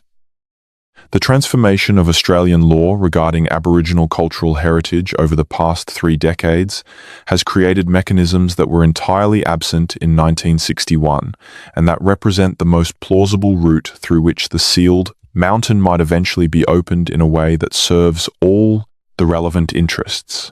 There is a particular kind of historical silence that is louder than noise. The silence around this case is one of those silences. It is not the silence of something that never happened. It is the silence of something that happened and was then systematically prevented from being talked about through a combination of administrative action, professional incentive, and the ordinary human reluctance to discuss things that create discomfort. But silences of this kind are not permanent. They do not last forever. The mechanisms that produce them, the institutional risk management, the professional caution, the administrative complexity, are effective over specific timescales and within specific political and cultural contexts. As those contexts change, as institutional priorities shift, as the accumulation of pressure from converging independent evidence reaches a level that cannot be absorbed by continued deflection, the silence begins to crack. The silence around the 1961 Australian mine discovery has been cracking, slowly, for decades. The researchers who have pursued it, the document that escaped its redaction, the Aboriginal traditional knowledge that frames the site in terms that intersect significantly with the physical character of what was apparently found, the genetic and archaeological research that is steadily complicating the simple model of Australian prehistory, the development of legal frameworks that give Aboriginal communities new tools for asserting their relationship to their country's deep past. All of these are cracks in the silence. None of them, individually, is enough to open the mountain. But collectively, they constitute a pressure that is building. That will, eventually, reach a point where the cost of maintaining the silence exceeds the institutional benefit of continuing it. What that moment looks like is impossible to predict. It may be a legal decision, a political shift, a freedom of information release that is more complete than previous releases, a discovery at another site in the region that forces the question of the sealed mountain into the open, the development of non-invasive sensing technology capable of providing information about what is underground without requiring physical access, or it may simply be the passage of time. The people who made the original decisions in 1961 are long dead. The institutional culture that produced those decisions has changed significantly. The political environment in which questions about Australian prehistory are discussed has changed dramatically. At some point, the reasons for the silence will no longer carry the weight they once did, and the question of what was found in that mine will become one that can be asked without triggering the defensive reflexes that have characterized the institutional response for 60-plus years. The discovery in 1961 did not happen in a vacuum. It happened at a specific moment in the history of Australian underground resource extraction, and that history is relevant to understanding both the discovery and the response to it. The post-war mining boom in Australia brought industrial-scale underground operations to regions that had never previously been penetrated at depth by mechanical means. The technology available in the 1950s and 1960s allowed mining to reach formations that, in earlier periods, would have been beyond economic or technological reach. Steam-powered and then electrically powered drilling and extraction equipment could go deeper, harder, and faster than anything that had come before. This technological capability was, in geological terms, a form of time travel. Each meter of additional depth represented not a spatial journey, but a temporal one. The rock that comes up from 200 meters underground is older than the rock that comes up from 50 meters. The material that a mining operation encounters at depth has not been disturbed by anything happening on the surface for periods of time that scale with the depth and the local geological conditions. What this means is that the post-war mining boom was, inadvertently, the largest and most widespread excavation of deep geological time in Australian history. Operations across the continent were simultaneously penetrating layers of the past that had been sealed since their deposition, in some cases millions of years ago, in others thousands. The overwhelming majority of what they found was exactly what the geology predicted: mineral deposits. Rock formations, the ordinary products of geological processes playing out over long timescales. But in a continent as geologically old and as archaeologically complex as Australia, with a human history stretching back further than any other inhabited continent except Africa, the possibility of finding something unexpected in those deep layers was not zero. And in 1961, in a mine in South Australia, that non-zero possibility actualized. The specific physical characteristics of what was found continue to be the most significant and most contested element of the case. Let me spend some time on what the accounts say in more detail than I have previously attempted, because the specifics matter for evaluating the significance of the discovery. The convergent accounts describe a structure that was integrated with the surrounding rock rather than freestanding within a cavity. This integration is significant because it speaks to the manner of deposition. Freestanding objects in underground cavities can end up there through various mechanisms, including natural processes that do not require human intentionality. Integration with the surrounding rock suggests either that the object was present when the surrounding rock was being deposited, or that geological processes occurring after the object's placement have caused rock material to form around or adhere to it in ways that make the boundary between object and formation difficult to distinguish. The former possibility, presence during deposition, is what the stratigraphic dating implies. If the rock layer was deposited under conditions that would encase whatever was present at the time, and if the dating of that layer places it far outside the accepted window of human activity in Australia, then the integrated character of what was found is consistent with the age implied by the stratigraphy. The markings described on the surface of the structure are the element most subject to interpretation. Human beings have a strong tendency to perceive patterns as deliberate, even when they result from natural processes. Pareidolia, the tendency to find meaningful forms in random patterns, is well documented and operates powerfully in situations where the observer is already primed to find something significant. The mining workers who first encountered the structure were not scientists trained to rigorously distinguish deliberate marking from natural pattern. Their perception of the markings as deliberate and organized could reflect the actual character of the surface or could reflect the operation of pareidolia in a context of heightened attention. However, the subsequent accounts of trained observers who had access to the site in the period between the discovery and the sealing complicate this dismissal. If only the original miners had described the markings in terms suggesting deliberateness, skepticism about pareidolia would be appropriate. But the subsequent accounts, which include people whose professional training included the ability to distinguish natural from worked surfaces, maintain the characterization of the markings as deliberate and patterned. This does not eliminate the possibility of misidentification, but it reduces the plausibility of simple pareidolia as a complete explanation. The language that appears across the accounts to describe the arrangement of the markings is worth examining in some detail, because it is more consistent than accounts of this kind usually are. Multiple independent accounts, from people who had no apparent reason to coordinate their descriptions, use variations on the same conceptual frame. The markings were not decorative in a simple aesthetic sense. They were organized in a way that suggested they were conveying something. Not necessarily something that the observers could interpret or decode, but something in the sense that the arrangement was functional rather than purely ornamental. This characterization is interesting because it maps onto what cognitive scientists and researchers in the field of early human symbolic behavior call semasiographic systems. Systems of marks that convey meaning through their arrangement and relative positioning, rather than through a direct phonetic representation of spoken language. Such systems are attested in multiple human cultural contexts across the deep past. They represent a form of information storage and transmission that predates writing in the technical sense, but shares writing's fundamental function of externalizing and preserving meaning.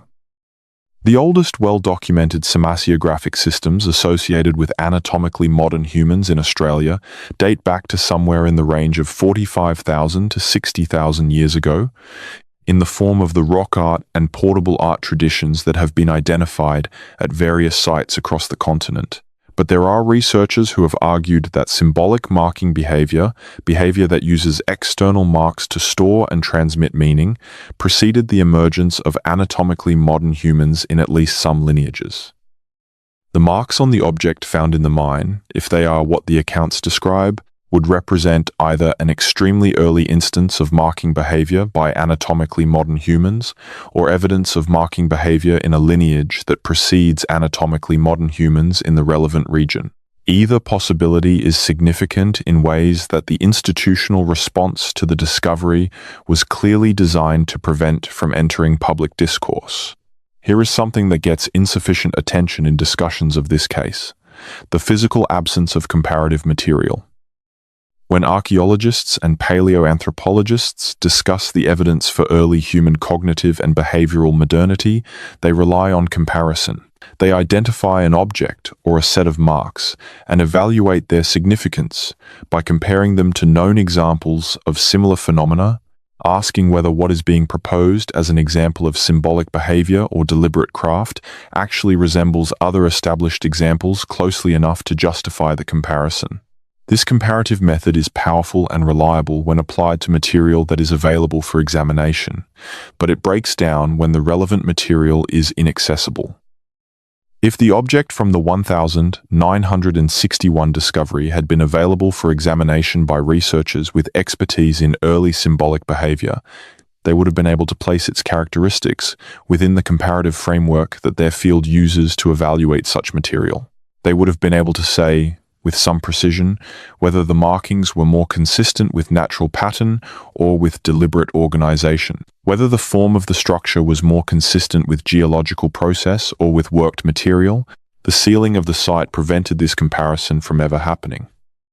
Whatever determination the scientific advisors who assessed the discovery reached was made without the benefit of the full comparative methodology that would have been applicable to the question. Their assessment was conducted under time pressure, without the tools and reference materials that a properly equipped scientific analysis would have employed, and without the peer scrutiny that would normally be applied to a determination of such potential significance.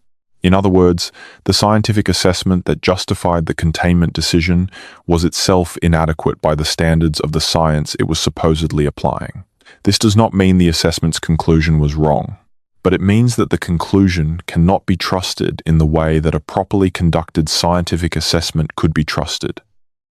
The question of water is one that rarely appears in discussions of the 1961 case, but deserves attention from a geological standpoint. Underground sites that have been isolated from surface processes for extended periods often contain evidence of the hydrological conditions that have characterized them over their history. Water movement through rock creates specific chemical signatures. The presence or absence of water over extended periods influences the physical condition of material preserved in underground environments.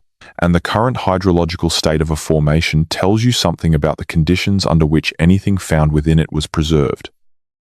The South Australian formation in question, based on what is known from the geological literature about the broader region, has hydrological characteristics that are consistent with the kind of preservation environment that the accounts describe. The deep sedimentary layers in that region have been characterized by geological surveys as relatively dry over extended periods, with low rates of water movement through the formation. This is precisely the condition that would be most favorable for long-term preservation of material in a state that would retain significant characteristics. This hydrological context adds another layer of plausibility to the possibility that what was found was as well preserved as the accounts suggest. The conditions were right.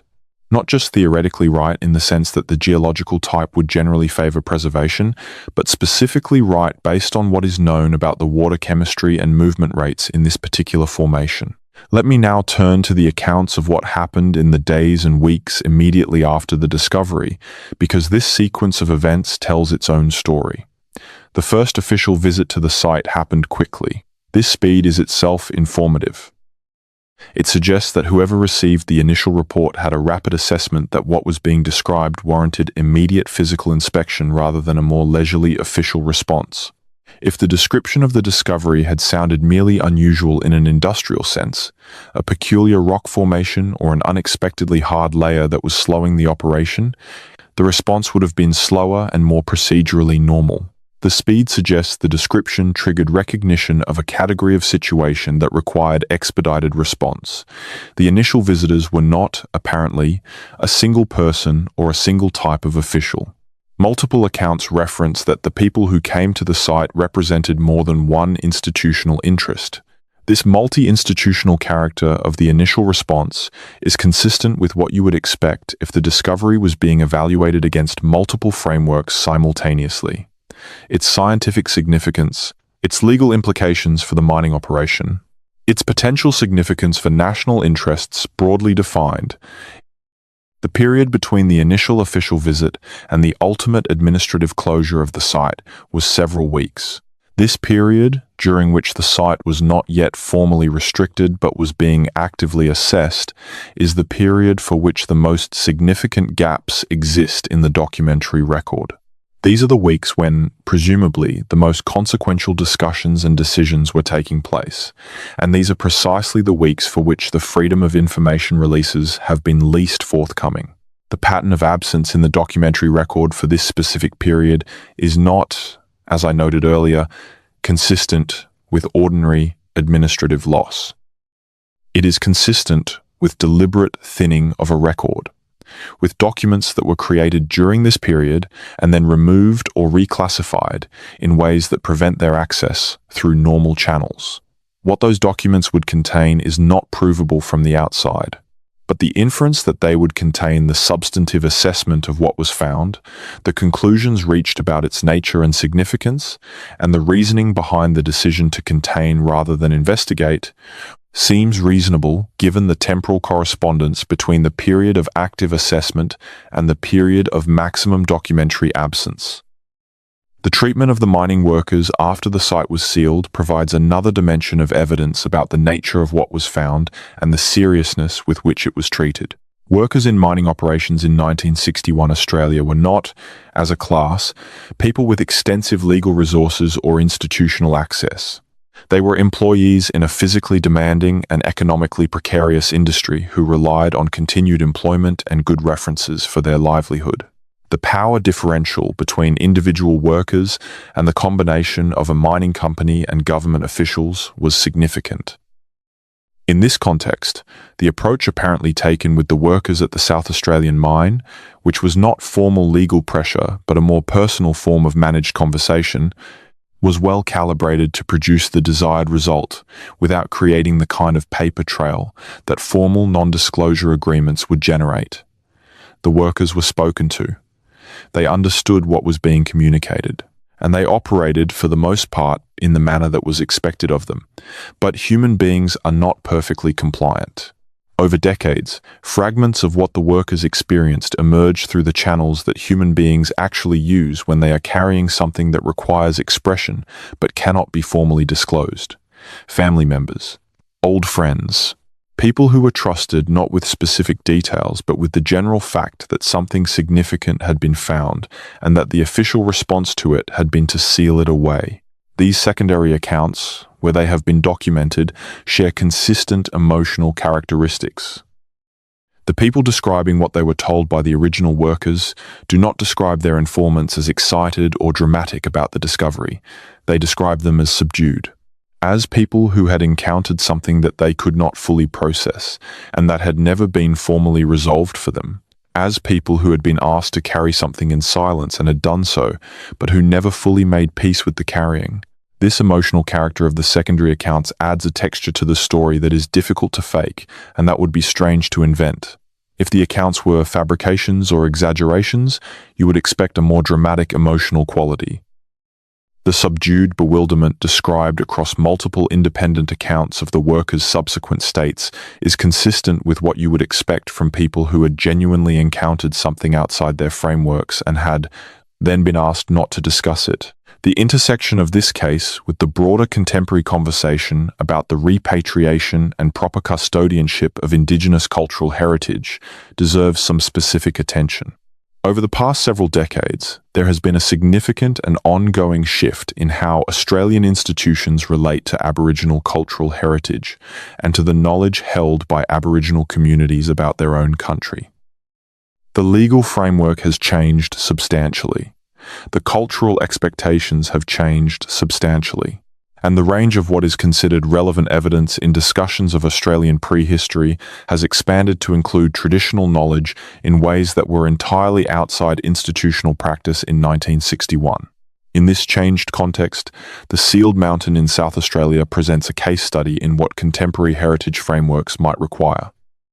If the site is, as the available evidence suggests, a location of cultural significance in Aboriginal traditional knowledge, then its continued administrative restriction may itself be inconsistent with the current legal and ethical obligations of Australian institutions toward the communities whose country it occupies.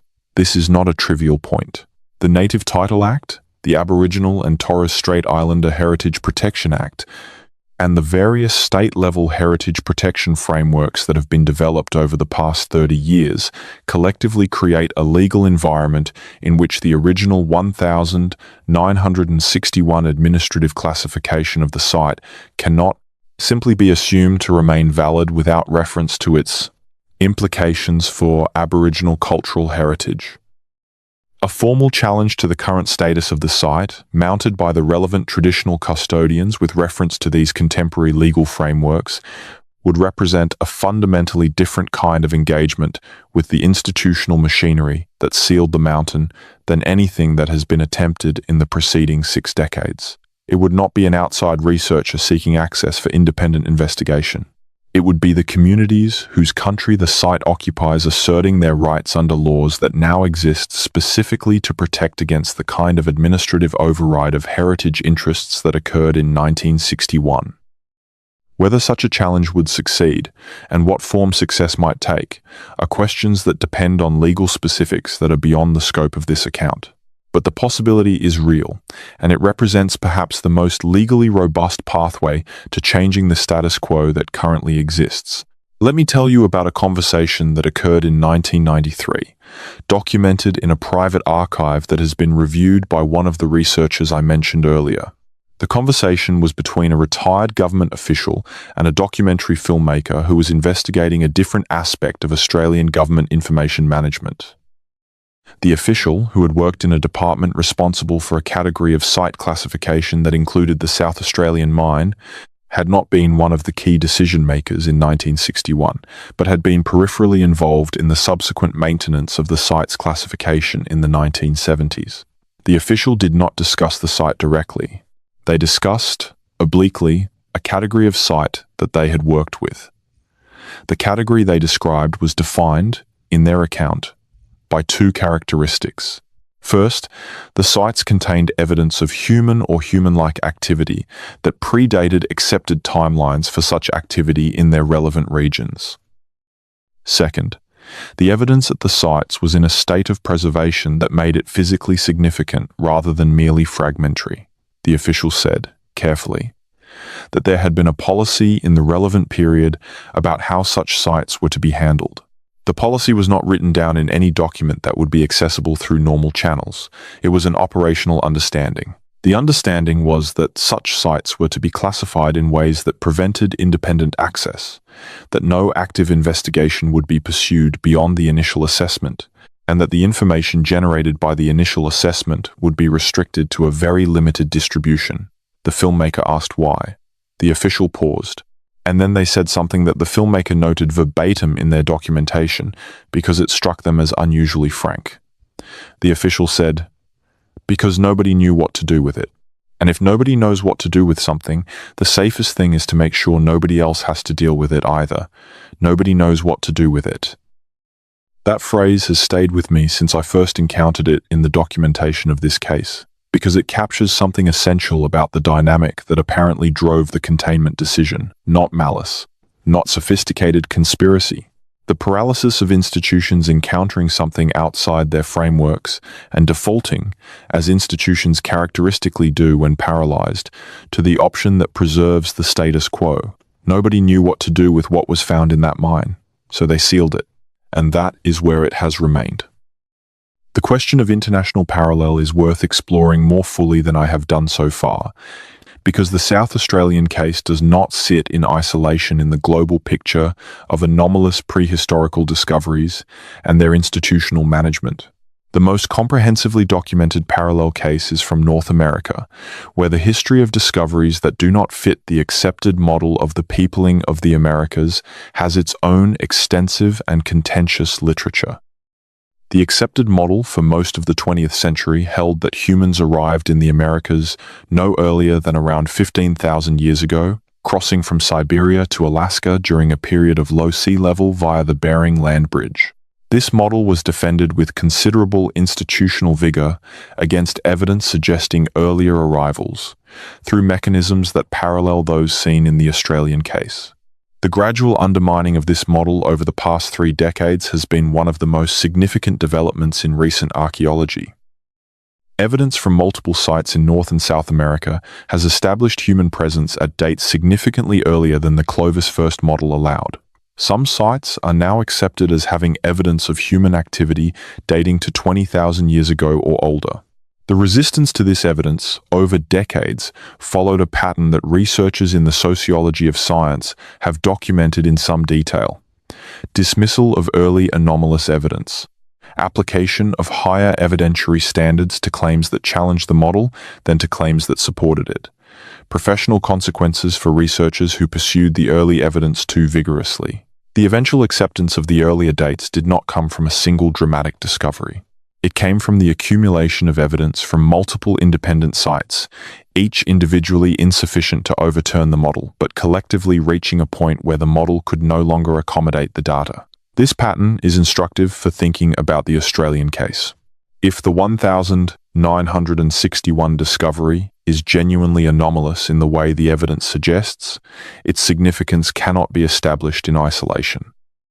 It needs to be situated within a broader pattern of converging evidence from multiple sources, each contributing to a picture that eventually becomes impossible to resist without abandoning fundamental empirical commitments. That broader pattern, as I have described it across this account, is beginning to emerge. The genetic evidence, the underwater archaeological findings, the oral historical evidence from Aboriginal communities, the rock art dating that pushes early artistic behavior further back than previously accepted. The individual 1961 discovery sits within a growing matrix of evidence, each element of which is compatible with a model of Australian prehistory that is significantly more complex and significantly older than the current standard account. The relationship between the South Australian discovery and what Aboriginal communities call the dream time is something that I want to address carefully, because it is easy to handle this relationship in ways that are disrespectful or reductive. The dream time, or the dreaming, is not straightforwardly translatable into English language concepts. It is not simply myth in the sense of stories that are not factually true. It is not simply religion in the sense of beliefs about supernatural realities that are categorically separate from the physical world. It is something more complex and more integrated than either of those frames captures. What researchers who have spent serious time engaging with Aboriginal perspectives on the dreaming have documented is that it represents, among other things, a framework for encoding and transmitting knowledge about the deep past that is structured differently from written history, but is not therefore less empirically grounded. The events of the dreaming, as understood in Aboriginal frameworks, happened in a time that preceded the current world, but that is not simply gone.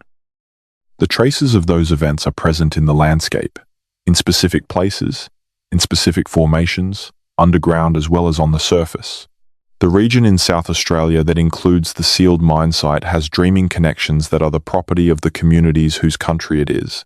The specific content of those connections is not mine to describe, but the general framework within which those connections exist is relevant to the 1961 discovery in ways that should inform how we think about what was found. If the dreaming framework represents, in part, encoded knowledge of the deep past of the country, then the convergence between what the dreaming says about that landscape and what was apparently found underground in 1961 is not coincidental.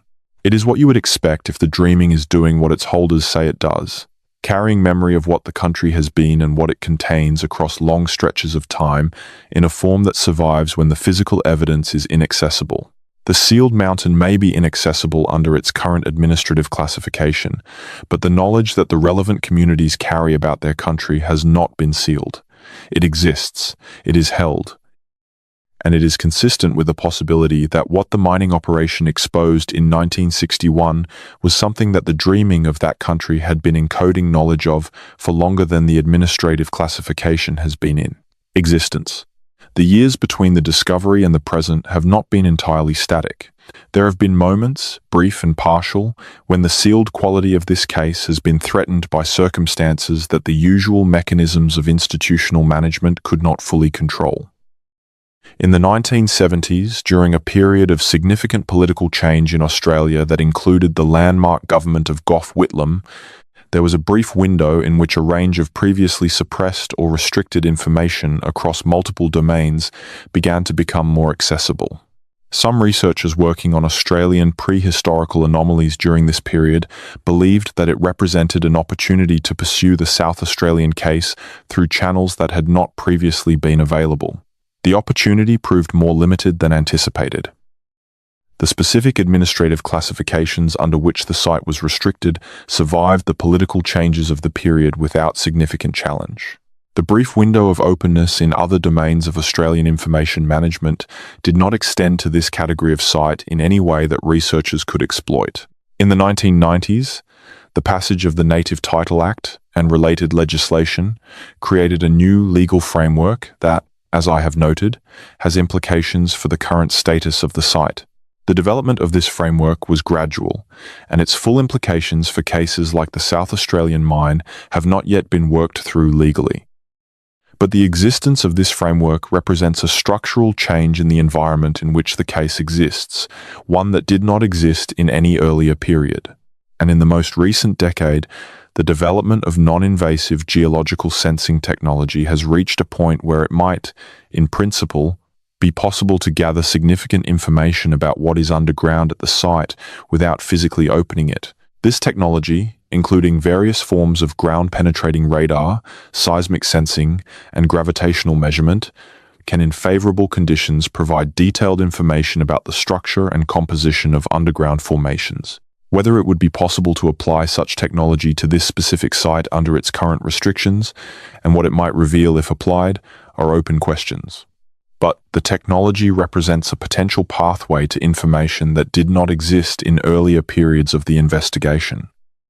I want to spend a moment on the question of why this case has not generated more mainstream attention, given the accumulation of evidence that points to its significance. Part of the answer is simply the nature of the evidence available. Fragmentary witness accounts, patterns of administrative absence, circumstantial geological context, and the thematic content of restricted oral traditions do not, taken individually, constitute the kind of dramatic and concrete evidence that generates mainstream media interest or academic uptake. Each element is deniable. Each element can be attributed to alternative explanations. And the combination of elements, while compelling when viewed holistically, requires a level of engagement with the full body of evidence that most journalists or academic reviewers do not have the time or the inclination to undertake. Part of the answer is also the institutional dynamics of Australian academic archaeology and geology, which are characterized by the same risk aversion that operates in academic fields everywhere. The professional cost of publicly engaging with a case like this, especially in the absence of physical evidence available for examination, is high. The professional reward is negligible under existing institutional frameworks. The incentives point overwhelmingly toward non-engagement, and part of the answer is the effectiveness of the original containment. The administrative management of the discovery in 1961 was specifically designed to prevent the formation of an evidentiary record that could generate the kind of sustained public or academic interest that would create pressure to a passage, reopen the site. It largely succeeded in this aim. The available evidence is fragmentary precisely because the containment was effective. But effectiveness over 60 years does not mean effectiveness forever. And the accumulation of converging independent evidence from sources that the original containment did not and could not address, the genetic research, the underwater archaeological findings, the traditional knowledge, the overseas parallels, is creating a context in which the mainstream dismissal of the Australian case is becoming progressively harder to sustain. The mountain waits. This is the simple fact at the center of everything I have been describing. Whatever is underground in that geological formation in South Australia has not gone anywhere. It has not degraded beyond recovery. If the preservation conditions that were favorable when it was deposited remained favorable through the period before the mining operation exposed it, and if the subsequent sealing of the site has maintained those conditions rather than disrupting them, then the evidence is still there. It is sitting in the same stratigraphic layer in which it was found, in the same geological conditions that preserved it for however many thousands of years. It had been there before the mining operation reached it, waiting for the decision to be made, by whoever eventually makes it, that the questions it could answer matter more than the comfort of the status quo that has been protecting. The human story is a story about persistence, about the capacity of traces of the past to survive despite all the processes that work to erase them. The very existence of the 1961 discovery, the fact that it survived in the geological formation for long enough to be found by a mining operation, is a form of persistence. The evidence refused to disappear even in the face of geological time and geological process. Whether it will survive the additional challenge of institutional time and institutional process is a different question. But the evidence that the discovery happened, that it was found significant enough to seal, is itself a form of trace that has survived despite the mechanisms intended to suppress it. And it has survived in the fragmentary but converging form that decades of independent investigation have assembled. There are stories that belong to the past and stories that belong to the present. This story belongs to both. It belongs to the past because what was found in that mine is a trace of something that happened long before any contemporary person was alive. Before the colonial history of Australia, before the arrival of anatomically modern humans in the continent under the accepted model, before a period that the most generous reading of current scientific consensus could accommodate. The thing itself, whatever it is, comes from a time so remote that it belongs to a version of the Earth that modern human beings have never seen and can barely imagine. But it belongs to the present because the decision to seal it was made in living memory. Because the researchers who have investigated it have done so in living memory. Because the communities whose traditional knowledge encodes its existence are living communities with living relationships to their country.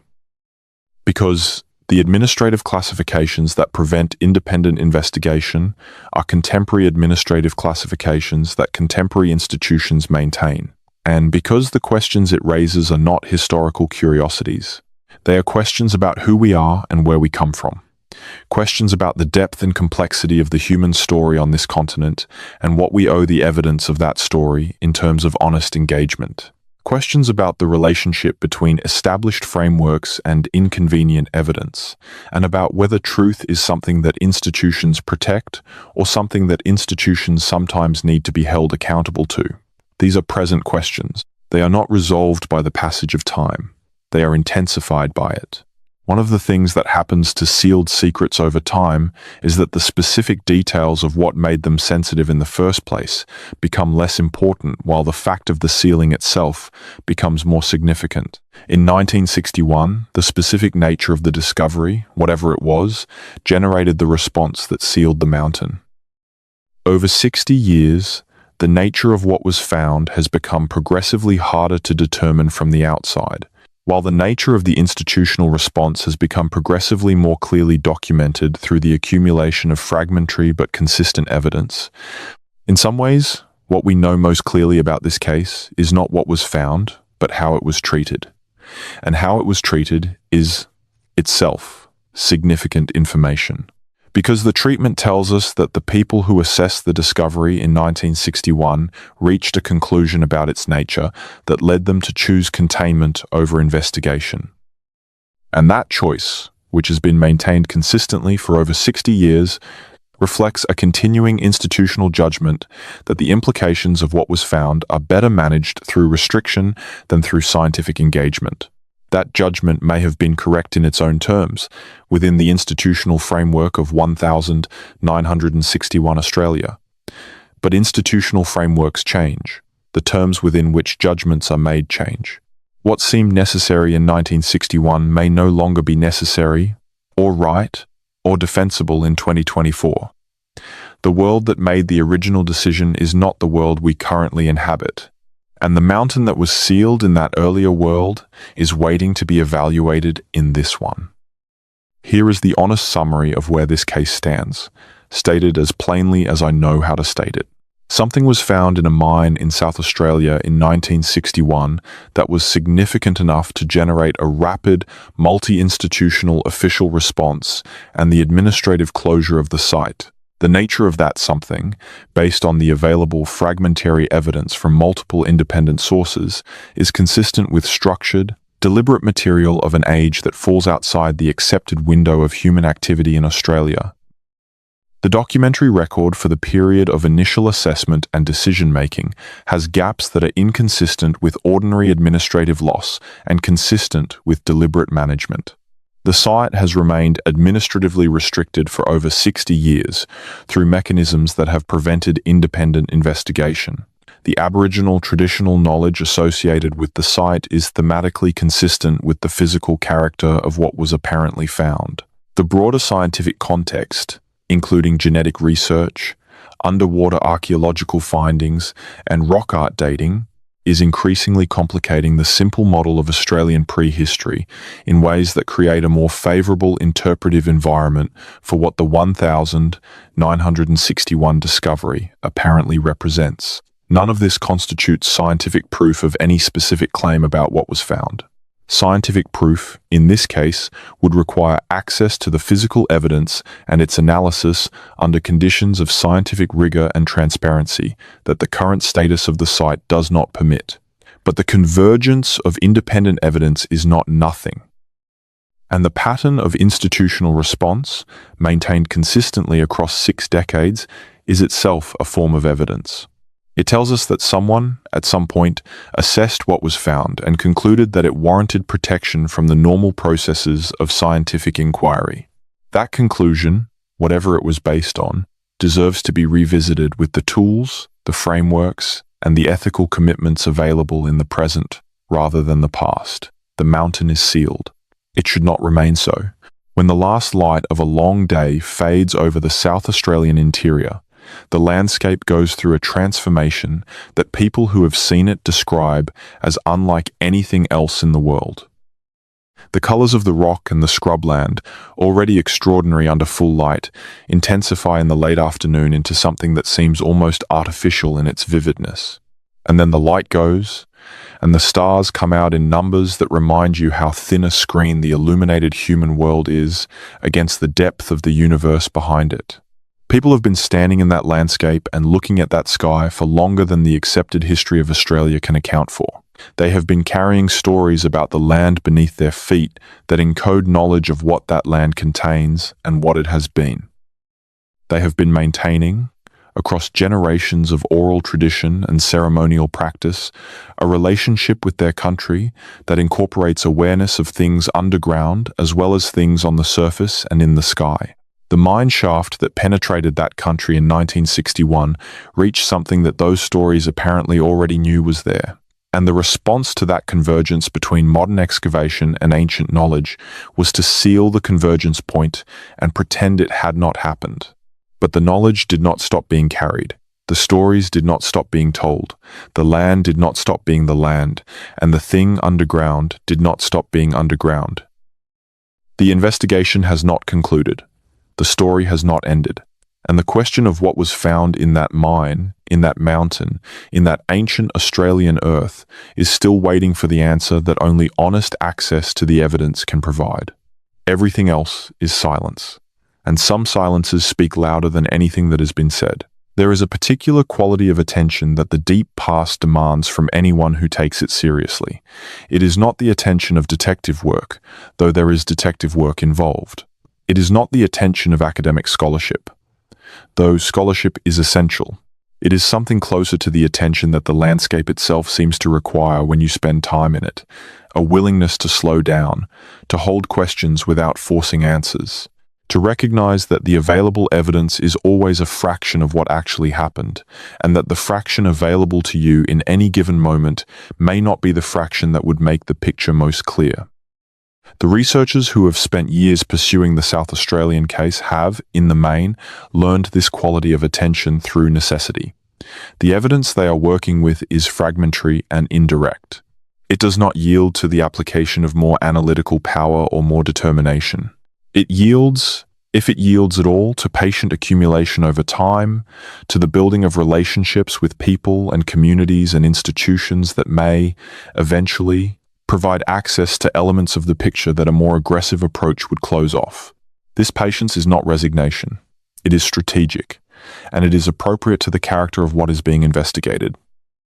A discovery that happened more than 60 years ago. That was made in a geological context, encoding timescales that dwarf human history. That is held in the traditional knowledge of communities whose relationship with their country is measured in tens of thousands of years. Such material does not respond to urgency. It responds to sustained, respectful, careful engagement. The researchers who have sustained that engagement, across generations now, are doing something important, not just for the specific question of what was found in the mine, for the broader project of understanding the full depth and complexity of the human story in Australia and on Earth. Their work is part of the slow, patient process by which human beings extend their knowledge of where they came from and what they were doing in the long periods before the historical record begins. The structural geology of the South Australian interior has one characteristic that is worth dwelling on because it helps explain both why the region has been significant for mining and why it might contain evidence of the kind that has been described. The region is characterized by what geologists call a cratonic core, an extremely ancient and geologically stable section of continental crust that has not been subject to the kinds of large-scale deformation that have reshaped younger geological provinces. Craton rock is old, very old, and the stability of cratonic environments means that the sedimentary layers deposited on top of the basement rock have not been significantly disrupted by tectonic processes in the way that younger, more geologically active regions would experience. What this means in practice is that the stratigraphic record in cratonic regions tends to be unusually intact. The layers are where the models predict they should be. The sequence from oldest to youngest is preserved in its original relative order. The conditions that pertained when each layer was deposited are recorded in the chemistry and mineralogy of that layer in ways that can be read with confidence. For the 1961 discovery, the cratonic stability of the broader region is significant because it means that the stratigraphic context of the find is more reliably interpretable than it would be in a more tectonically active setting. When the geological surveys of the area indicate that a particular formation is of a particular age, that indication is not undermined by the kind of geological disruption that might scramble the stratigraphic record elsewhere. The layer is where it is because the rock column in that region has been stable for long enough that the layers are essentially undisturbed. This geological reliability is what gives the stratigraphic age estimate for the discovery its significance. In a different geological setting, an anomalous finding in an unexpected stratigraphic layer might be dismissed on the grounds that the stratigraphy itself is unreliable due to local deformation or disruption. In a cratonic region with the geological characteristics of this part of South Australia, that dismissal is not available. The stratigraphy is reliable, which means the age implied by the stratigraphy is reliable, which means the anomaly is real. The oral traditions of Australian Aboriginal peoples are not the only non-documentary source that has been examined for relevance to the question of what may lie in the deep underground of the Australian interior. Archaeological research at surface and near-surface sites across the continent has over recent decades produced a picture of Aboriginal cultural and technological sophistication that consistently exceeds the expectations of earlier researchers. Each major archaeological revision of the Australian prehistorical timeline has revealed greater depth of time, greater geographic range of settlement, and greater complexity of cultural practice than the preceding model accommodated. The stone tool technology found at Australian archaeological sites has been a particular area of revision. Earlier assumptions about the relative simplicity of Australian stone technology, compared to European and African traditions, have been overturned by detailed analysis of the manufacturing processes involved in creating the tool types that have been found. These processes turn out to require a level of technical knowledge about the properties of specific stone types and a level of manual skill in working those materials that is comparable to, or in some respects exceeds, the technical complexity of European counterparts. The implication of this ongoing archaeological revision for the 1961 case is indirect but real. Each time the established model of Australian prehistorical human capability is revised upward, the threshold of what would be required to have produced something like what was apparently found in the mine shifts in a direction that makes the discovery more plausible rather than less.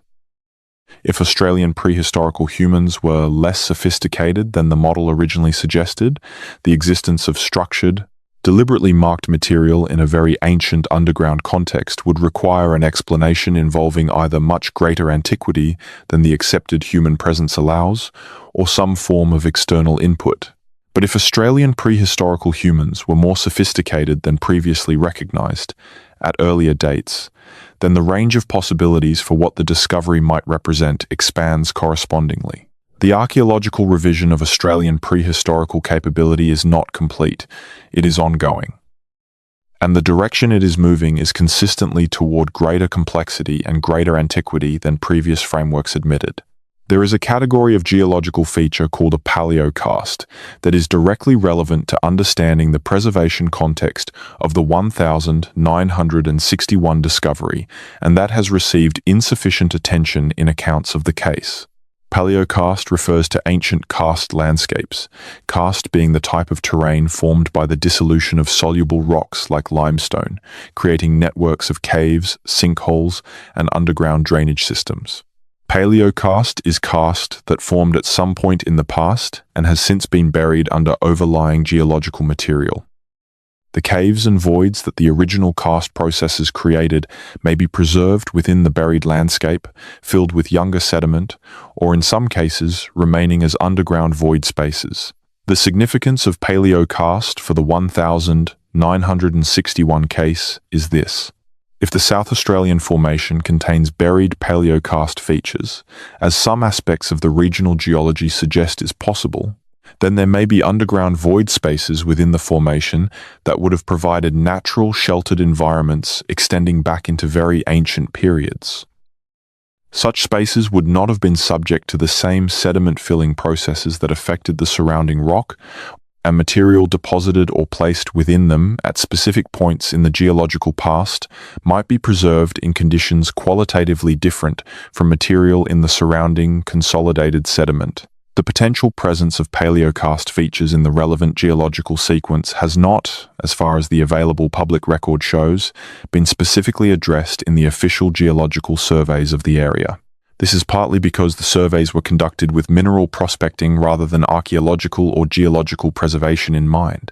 But the regional geology is consistent with the presence of such features, and their existence would provide a natural explanation for the kind of preservation environment that would account for the apparently anomalous condition of what was reportedly found in the mine.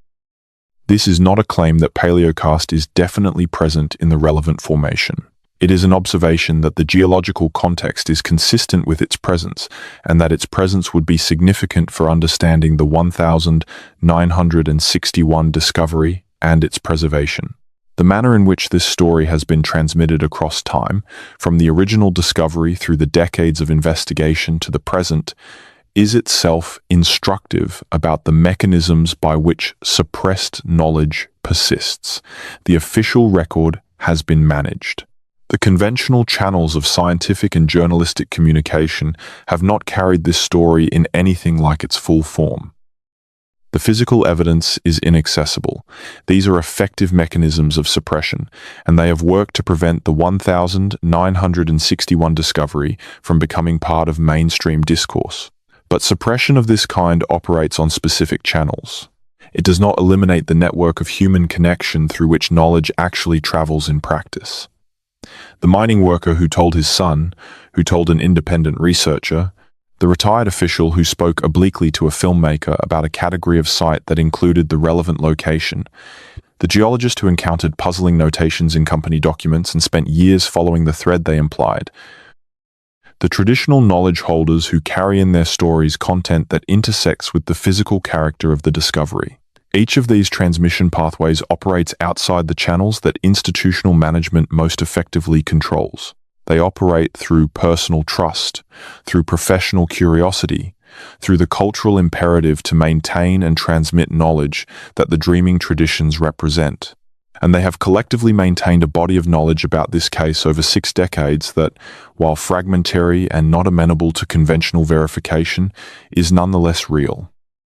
The persistence of this knowledge, through these informal and culturally embedded channels, is itself a form of resistance to suppression, not organized resistance, not resistance with any single actor directing it, but the organic resistance of truth to permanent burial. The way that something known by human beings tends to find expression, eventually, through the pathways available to it, regardless of the obstacles placed in the formal channels. This organic persistence is why the story is still being investigated, why researchers who were not born when the discovery was made are pursuing it today, why the sealed mountain has not simply been forgotten, why it remains, for those who know about it, a question that demands attention rather than a closed case that has been resolved.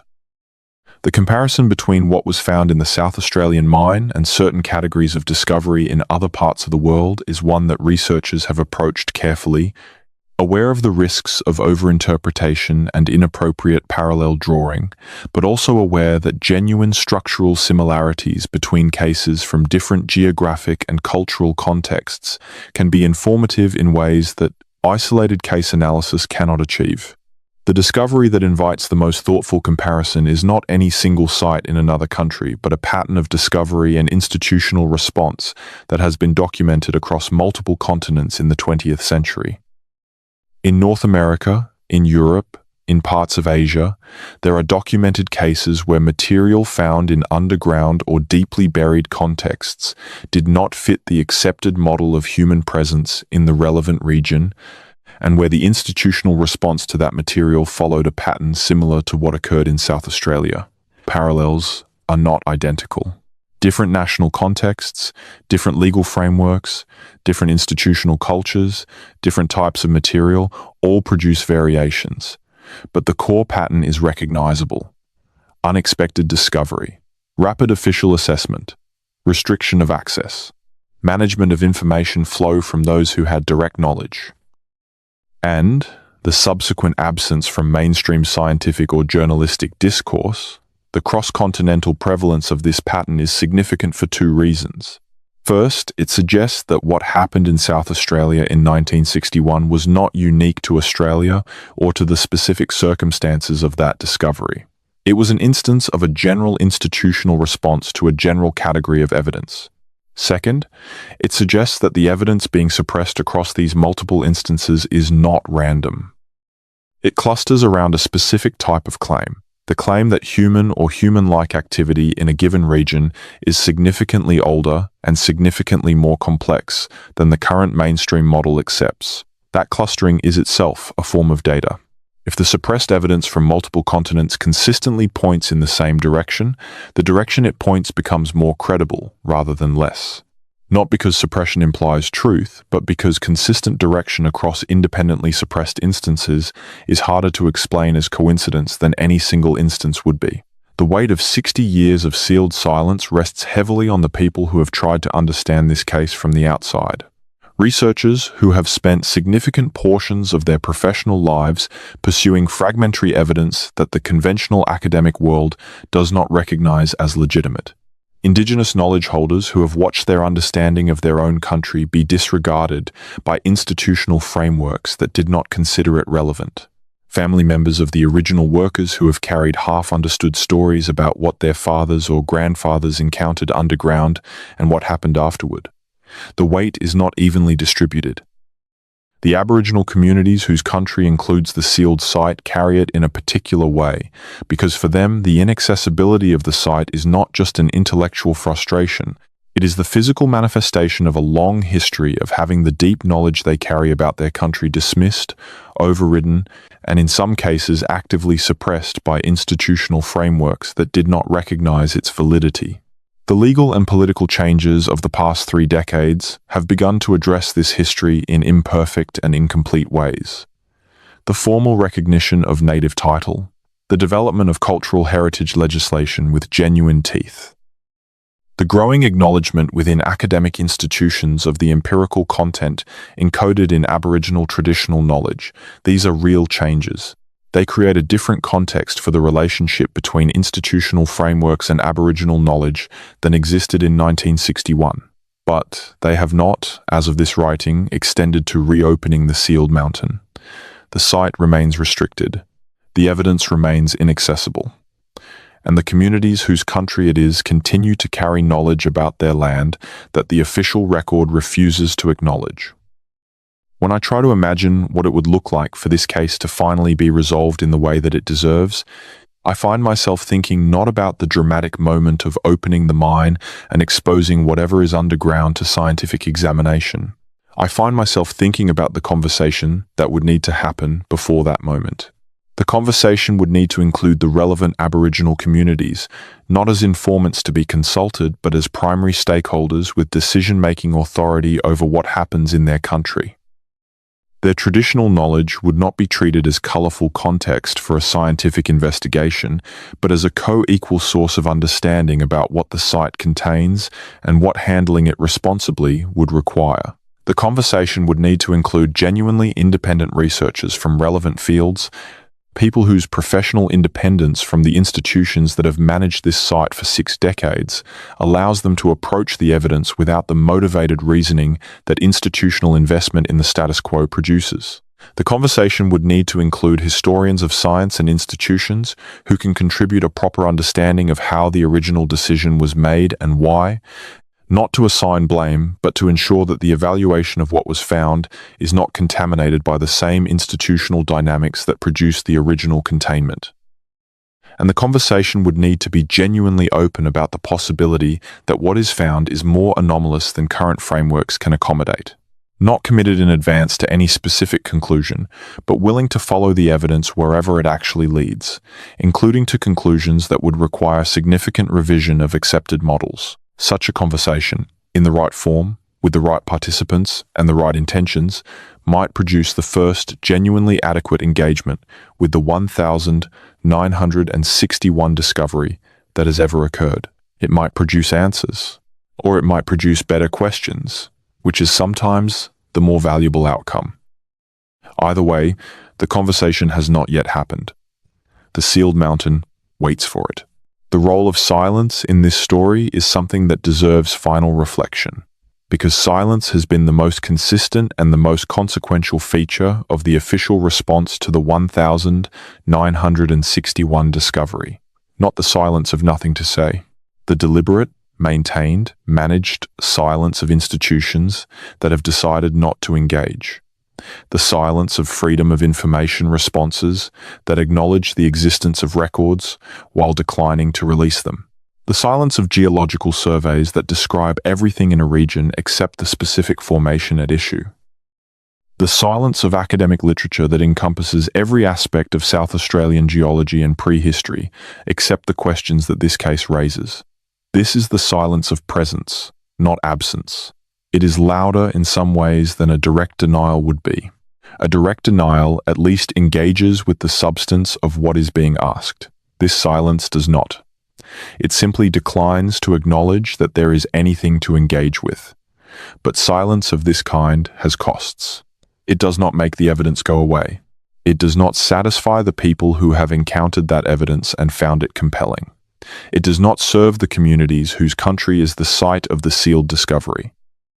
And it does not serve the larger project of human understanding, which requires honest engagement with whatever the evidence actually shows, rather than institutional management of what the evidence is permitted to imply. The cost of this silence, accumulated over 60 years, is a significant body of knowledge about the human past that remains inaccessible. A set of questions about the deep history of Australia and its relationship to the global human story that cannot be answered because the key evidence has been deliberately kept out of reach.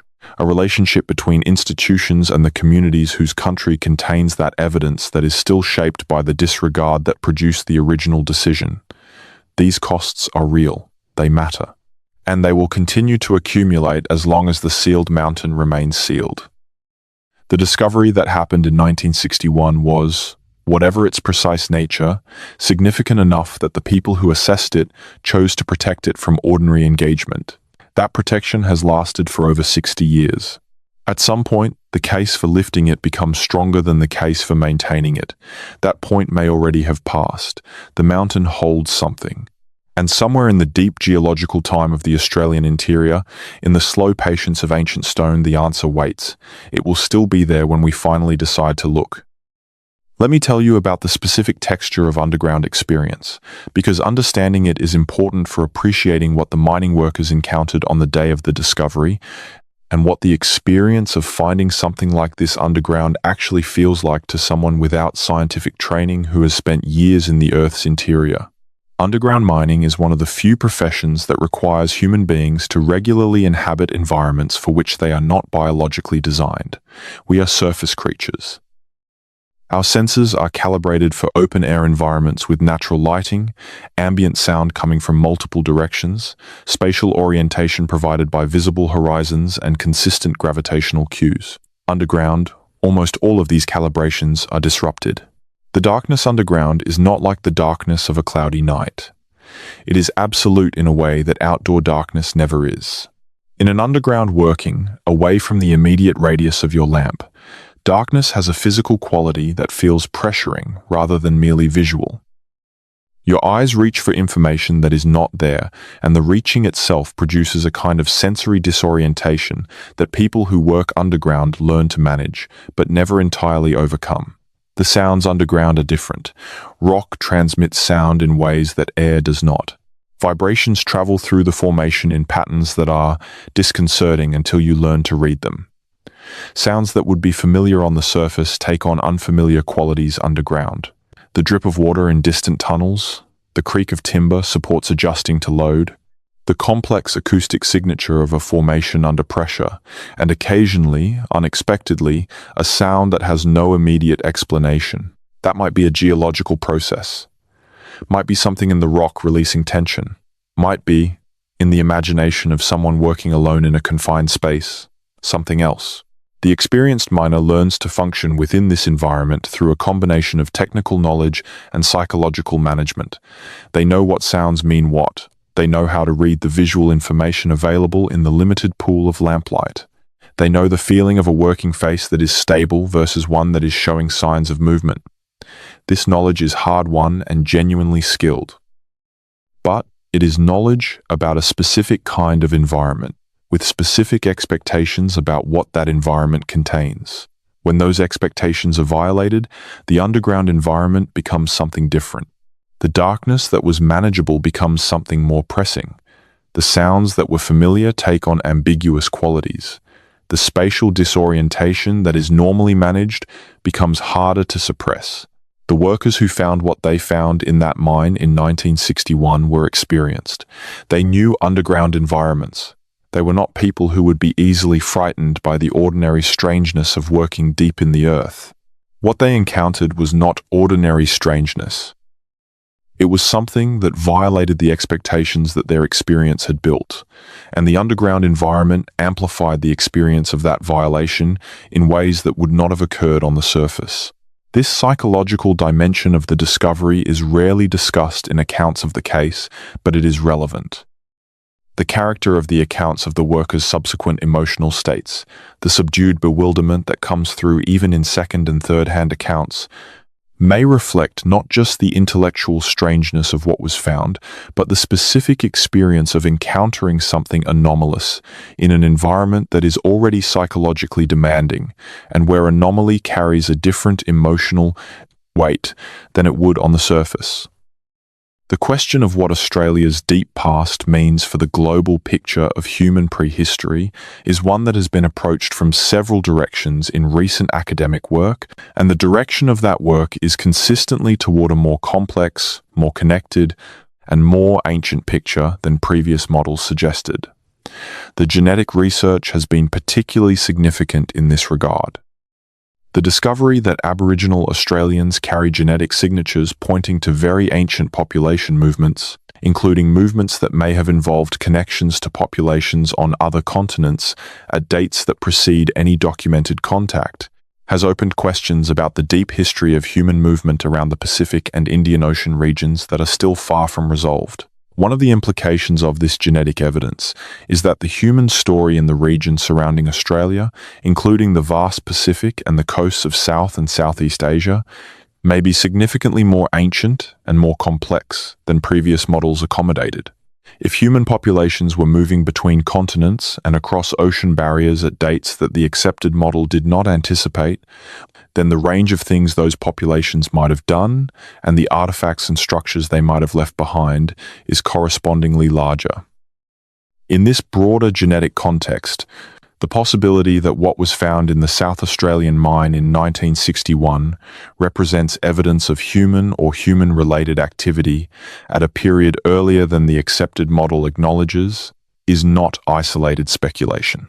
It is a specific instance of a more general pattern of evidence that is suggesting, from multiple independent directions, that the human story in and around Australia is older and more complex than we have been assuming. The sealed mountain, in this reading, is not an anomaly in a landscape of otherwise undisturbed prehistorical simplicity. It is a potentially pivotal piece of evidence in a picture that is becoming progressively more complicated as more pieces of it are revealed. There is something that happened in the academic literature on Australian prehistory in the 2010s that is worth noting as context for how this case might eventually be handled if the institutional dynamics shift in the necessary direction. A series of papers, published in mainstream peer-reviewed journals, revisited evidence from Australian sites that had previously been interpreted conservatively, in line with the expectations of the then-current model, and reinterpreted that evidence in light of improved dating methods and revised models of early human capability.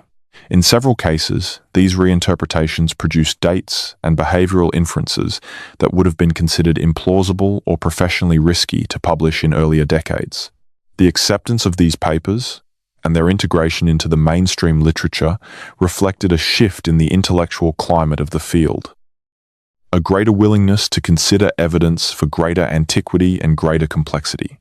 A lower threshold of evidentiary demand for claims that challenged previous certainties.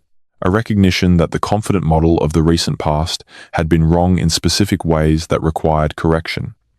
This shift in intellectual climate does not, by itself, open the sealed mountain, but it changes the context in which a proper investigation of what was found there would be received. Work published in this intellectual environment, work that properly documents and analyzes the available evidence for the 1961 discovery, they would be received differently than it would have been in 1971 or 1981 or even 1991. The professional landscape has changed in ways that make serious engagement with anomalous Australian prehistorical evidence less professionally suicidal than it once was. This is not sufficient. What would be sufficient requires access to the physical evidence.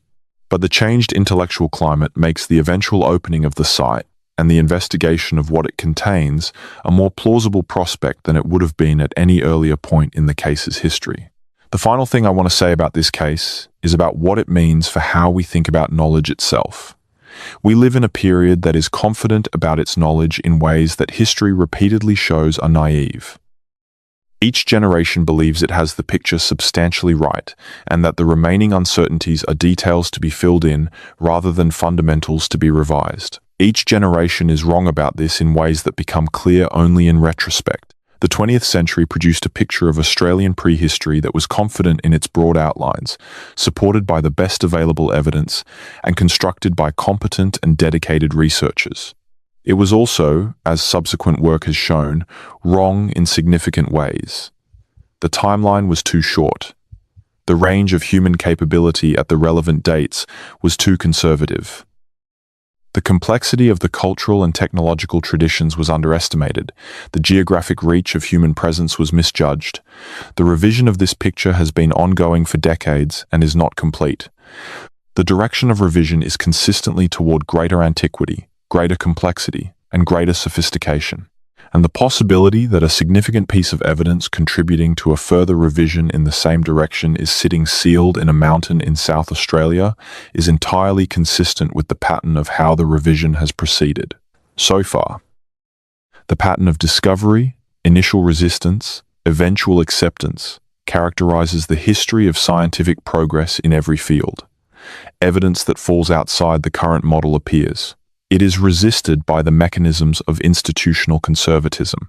It eventually, if it is genuine and if enough independent confirmation accumulates, becomes part of the new model that supersedes the old one. The 1961 Australian mine discovery is at an early stage in this process, artificially frozen there by the administrative sealing of the physical evidence. If the sealing were lifted, the process of resistance and eventual acceptance might resume. It might happen quickly if the evidence is sufficiently clear. It might happen slowly if interpretation remains contested. But the process would at least be possible. What the sealed mountain currently prevents is not just the resolution of this specific case.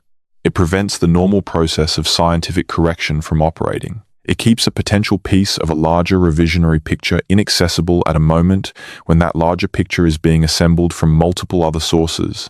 That is the cost, 60 years of it, and counting. The mountain sits in the red heart of Australia, patient as the geological time that created it.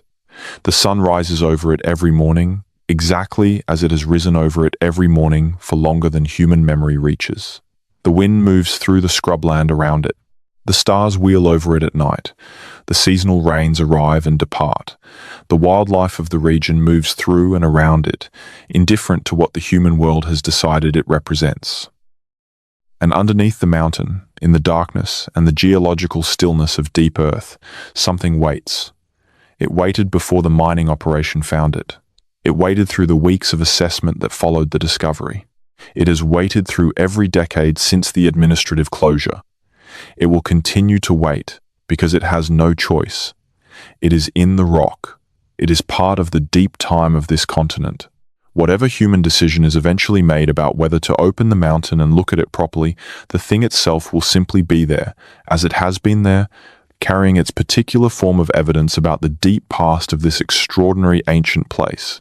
The story is not over. The investigation continues. The evidence accumulates from multiple directions. The legal frameworks that might eventually enable proper access are in place in a form they have never previously been. The intellectual climate in the relevant fields is more open to anomalous evidence than it has been at any earlier point in the case's history. The communities whose traditional knowledge speaks to the significance of what the mountain contains are empowered in new ways to assert their relationship to their country. Something is changing, slowly, in the patient, geological way of things that are very old and very significant. The mountain holds something, and the silence, at last, is beginning to crack.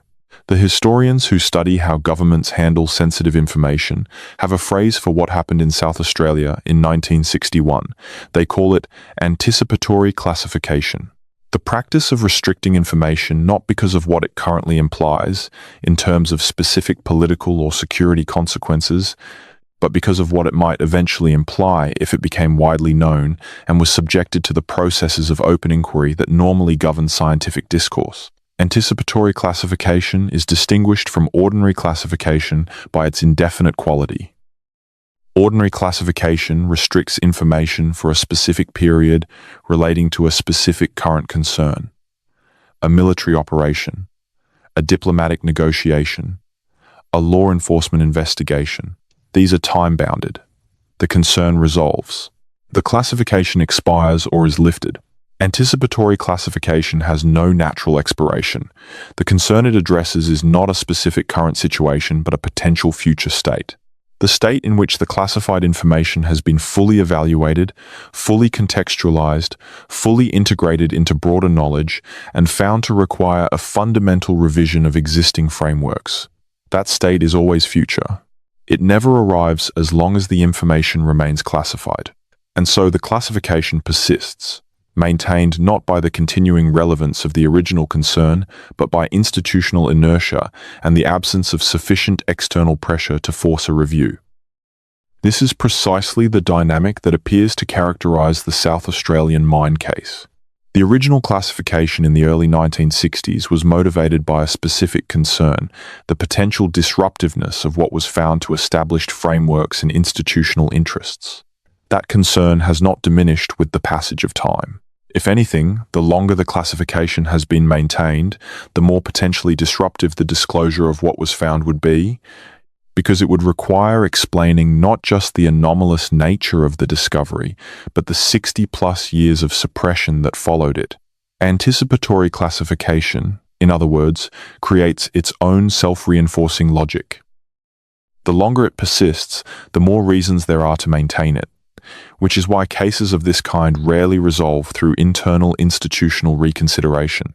They resolve through external pressure that makes the cost of continued suppression higher than the cost of disclosure.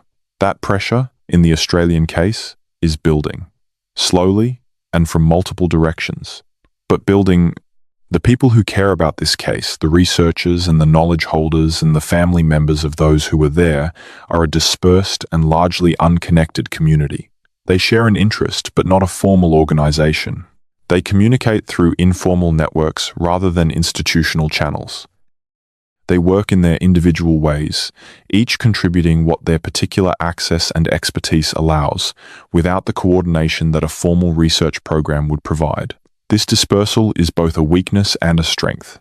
The weakness is obvious. Without coordination, the accumulated evidence is not being assembled into the most effective possible case for official engagement. Without institutional backing, the investigators lack the resources and the credibility that would make their work most impactful. The strength is less obvious but real. A dispersed and informal network is much harder to suppress than a formal organization. The mechanisms that institutional management uses to contain sensitive information are designed for formal channels. They target publications, official communications, institutional affiliations. They are much less effective against the flow of knowledge through personal relationships, family conversations, informal researcher networks, and the cultural transmission systems of communities whose relationship to knowledge does not operate through institutional channels at all. The knowledge about the 1961 discovery has persisted for 60 years through precisely these informal mechanisms. It has not been suppressed because it has not operated through the channels that suppression most effectively targets. It has moved through the spaces between institutions, through the human connections that formal management cannot fully control, and it will continue to move through those spaces. Growing slowly, as each new researcher who encounters the evidence adds their contribution to the picture, as each piece of contextual evidence from independent sources confirms the general outline of the case. As the passage of time makes the original suppression less effective and the accumulated independent evidence more substantial, the story is not dying, it is growing. Quietly, in the spaces between the institutional silence, the silence that has surrounded this case for more than 6 decades is not the silence of emptiness. It is the silence of something held, something preserved not by any conscious intention on its own part, but by the conditions that surround it. By the geological formation that has maintained its character across vast stretches of time, by the administrative classification that has kept it from disturbance, by the informal networks of human knowledge that have kept the story alive despite the absence of official engagement, by the traditional knowledge of communities whose stories about their country have continued to carry relevant content across all the decades since the discovery was made and then sealed away. Silences of this kind are not permanent. Nothing in the human world is permanent. The geological time that frames this story makes human institutional arrangements look temporary in a way that is clarifying. The classification that sealed the mountain in 1961 is 60 years old. The mountain itself is orders of magnitude older. Whatever is inside it is older still.